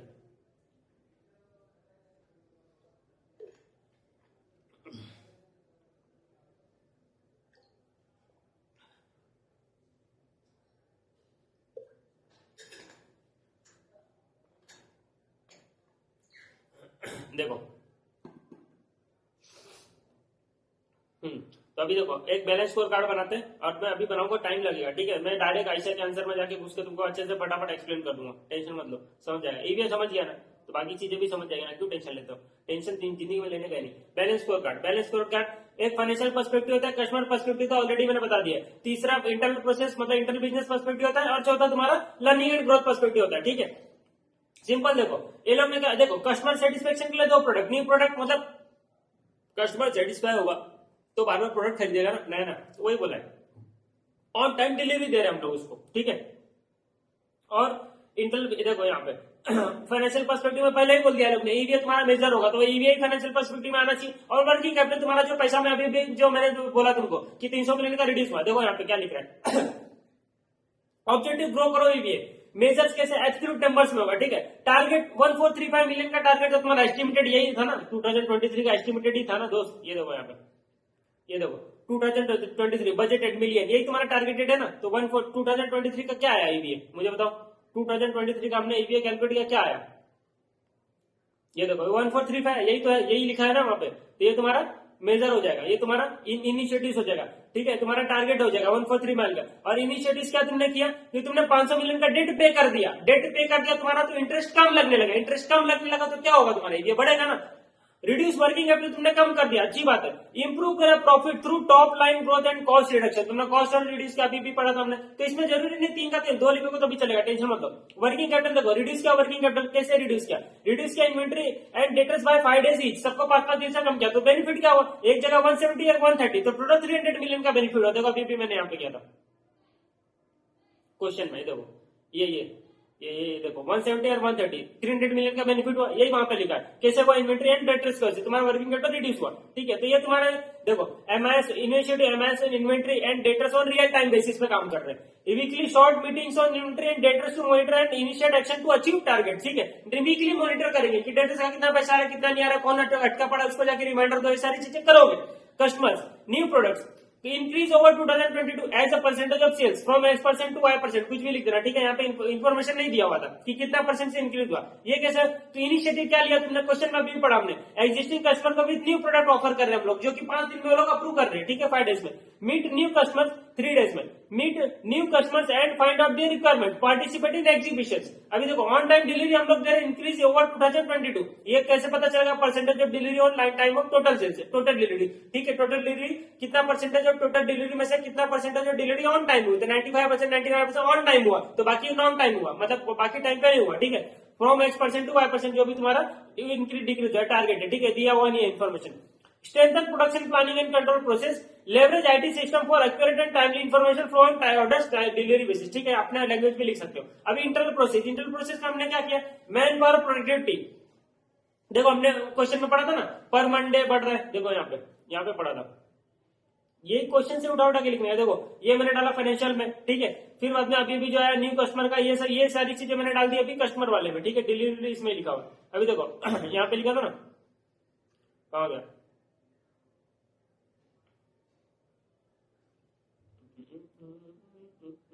किधर गया? ये देखो यहाँ पे प्रोडक्टिविटी नंबर से, ये तुम्हारा इंटरनली हो रहा है, ठीक है। पर मंडे बढ़ रहा है वर्किंग, ये काम करने से तुम्हारा पर मंडे वर्किंग प्रोडक्टिविटी बढ़ रहा है, तो वो यहाँ पे आ गया, ठीक है। इंक्रीज आउटपुट पर मंडे, ठीक है, पर मैन पर डे, ठीक है। As agreed under the long term settlement, ये तुमने लॉन्ग टर्म सेटलमेंट ये तुमने कर लिया अभी from X to Y। Training देंगे एम्प्लॉयज को, तो होगा ये चीज, ठीक है। इंप्रूव करेंगे कम्युनिकेशन, इंप्रूव करेंगे सुपरविजन अच्छे से। कॉस्ट रिडक्शन क्या अभी भी यहाँ पे पड़ा, 500 मिलियन से तुम्हारा कॉस्ट का रिड्यूस हुआ देखो इंटरनली, ये इंटरनल बिजनेस पर्सपेक्टिव में आएगा ना, यहाँ पे पढ़ा था, ये देखो ये 7,500 से, ये 500 मिलियन मैंने यहाँ पे लिखा था ना, 7,500 से 7,000 हो गया, ठीक है। तो ये तुम्हारा 500 मिलियन से तुमने कॉस्ट को रिड्यूस किया, तुम्हारा इंटरनली अच्छी बात है। देखो reduce cost of production, raw material में किया होगा, आउटसोर्सिंग कॉस्ट, ओवरहेड कॉस्ट, जो भी तुमको दिमाग में आता है। Alternate source for raw material तुमने ढूंढा होगा, ये सब इनिशिएटिव्स है, कैसे तुमने कम किया। यील्ड, तुमको यील्ड मिला होगा, ठीक है, वैल्यू इंजीनियरिंग करके तुमने एडिशनल वैल्यू एडेड एक्टिविटी ली होगी, नॉन वैल्यू एडेड एक्टिविटी हटा दी होगी, मेक एंड बाय डिसीजन लिया होगा, ठीक है। तुम्हारे दिमाग में वो सारी चीजें आनी चाहिए जिससे कॉस्ट को कम किया सकते हैं, यहाँ पे लिख दो। Reduction in travel cost, monitor other cost to save, ठीक है, ये सारी चीजें तुमने यहाँ पे लिखा। New product approval by the customer, देखो कस्टमर ने क्या 3 महीने में तुम्हारा कस्टमर ने 3 महीने लिया, ठीक है। यहाँ पे देखो 5 महीना लगता है अप्रूवल के लिए, लेकिन तुम्हारा इधर पे 3 ही महीना लगा है। देखो यहाँ पे क्वेश्चन में पढ़ा था हमने, ये देखो 3 months from January, normally takes 5 months for of the approval, ठीक है। तो इससे पता क्या चल रहा है, तुम्हारा इंटरनली बिजनेस अच्छा चल रहा है, ठीक है। देखो new product for expediting approval for new product, reduction in time taken for approval by 2 months from a task for weekly progress monitoring by use of PRT PERT CPM model, ठीक है।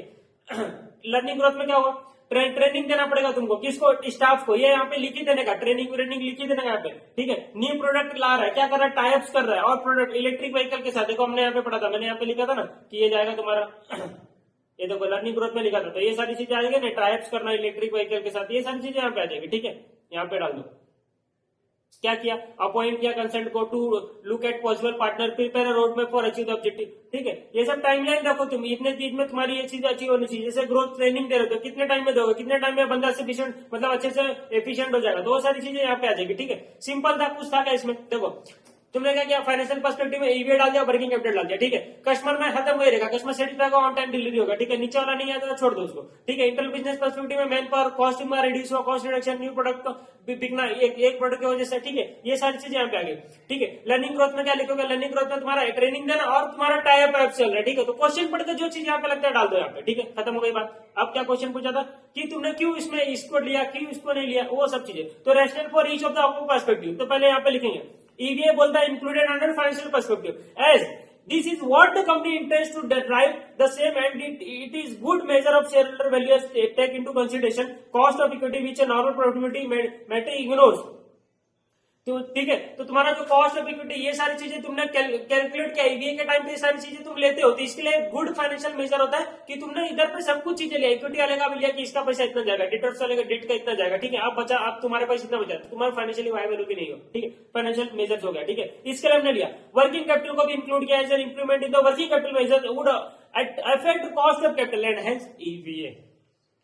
दूसरा, new product and improvements in delivery times have been included under customer perspective. क्यों, as this have to be driven to achieve the sales volume. ठीक है, ये तुम्हारा sales volume को achieve करने के लिए ये चीज करनी पड़ेगी, कस्टमर को सेटिस्फाई करना पड़ेगा, टाइम पे डिलीवरी देना पड़ेगा, तो जाके कस्टमर सेटिस्फाई। इसके लिए मैंने उसको वहां पे लिया। ठीक है, normal industry growth, this will ultimately improve sales profit and hence EVA. समझ में पक्का, देखो समझ में आना ही चाहिए।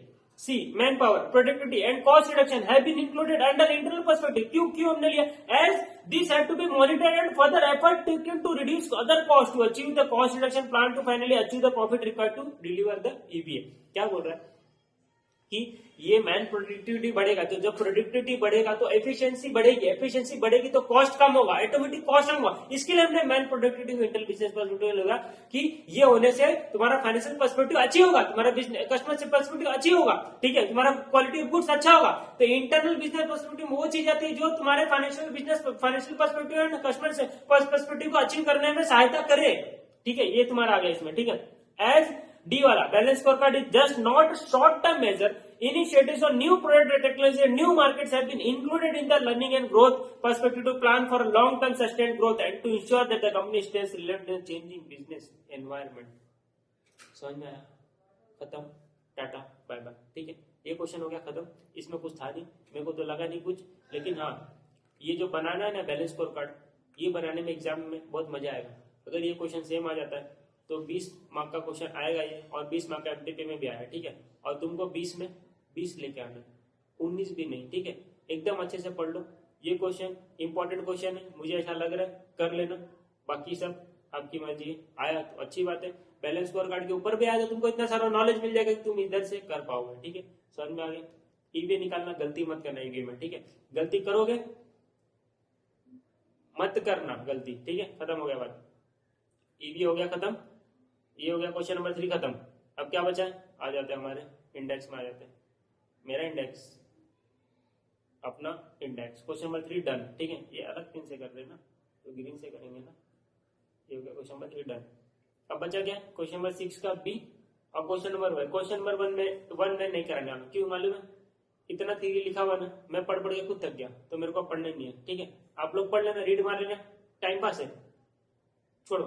ठीक है, क्वेश्चन नंबर 6 बी मैं कराता हूँ। ठीक है, देखो केस स्टडी आएगा ना, सेम नहीं आने वाला एग्जाम में। ठीक है, और आया तो अच्छी बात है, तुम्हारा लक। ठीक है, तो तुमको ना अपना थियरी स्ट्रॉन्ग करना है, थियरी को स्ट्रॉन्ग करना है, उससे रिलेटेड अगर कुछ मिलता है वहां पे तो लिखो, उसको वहां पे ठोको। ठीक है, थियरी लिखो, उससे जो भी रिलेटेड चीजें वहां पे डालो और उसको बनाओ आंसर को। ठीक है, वैसा ऐसा करके करो क्वेश्चन नंबर 1, लेकिन क्वेश्चन नंबर 1 कभी भी लास्ट में करना। ठीक है, इसका मतलब कि छोड़ देना, प्रॉपर टाइम को अरेंज करते हुए करना। क्वेश्चन नंबर 1 20 मार्क्स का important question, first compulsory question है। ठीक है, उसको मत छोड़ना, कुछ ना कुछ लिख के आना। ठीक है, ऐसा नहीं सिंपल क्वेश्चन है तो बहुत अच्छी बात है, जो पढ़ा हुआ है वैसा वाला क्वेश्चन आएगा तो फिर तो मजे ही मजे। ठीक है, तो वैसा आना चाहिए, मैं तो सोच रहा हूँ वैसा आगे। ठीक है, और मेरे को ऐसा लग रहा है ना, मेरे को ऐसा अंदर से फीलिंग आ रहा है कि कॉस्टिंग का पेपर बहुत सिंपल आने वाला है और पूरा पेपर मॉड्यूल से आने वाला है। ठीक है, ऐसा मुझे लग रहा है। अभी क्या लग रहा है पता नहीं, अब लग रहा है तो लग रहा है, बता दिया मैंने। ठीक है, अब बाकी सब भगवान की मर्जी, बाकी सब आईसीआई की मर्जी, ठीक है। अब हम लोग ये क्वेश्चन नंबर 6 का बी है, ये हम लोग ना मैं अलग से एक क्वेश्चन बना के डाल दूंगा, क्वेश्चन नंबर 6 भी करके डाल दूंगा। बहुत इंपॉर्टेंट क्वेश्चन है, this is because standard question का थोड़ा क्वेश्चन है, थोड़ा म्यूचुअल है, ठीक है। तो ये मैं अलग से बना के डाल दूंगा क्योंकि अभी लेवल ज्यादा हो गया, ठीक है। तो मैं अभी इसको फिनिश करता हूँ, हम लोग का एक नेक्स्ट ये पार्ट आएगा, फिर एमटीपी 2 डाल दूंगा, ठीक है। खत्म हो गया, चलो अब मिलते हैं नेक्स्ट लेक्चर में नेक्स्ट क्वेश्चन के साथ। चलो मिलते हैं, टाटा बाय बाय। बाकी किसी को कुछ नहीं आ रहा तो मुझे मैसेज कर दो, मैं इसका वीडियो बना के डाल दूंगा, ठीक है। चलो अब मिलते हैं।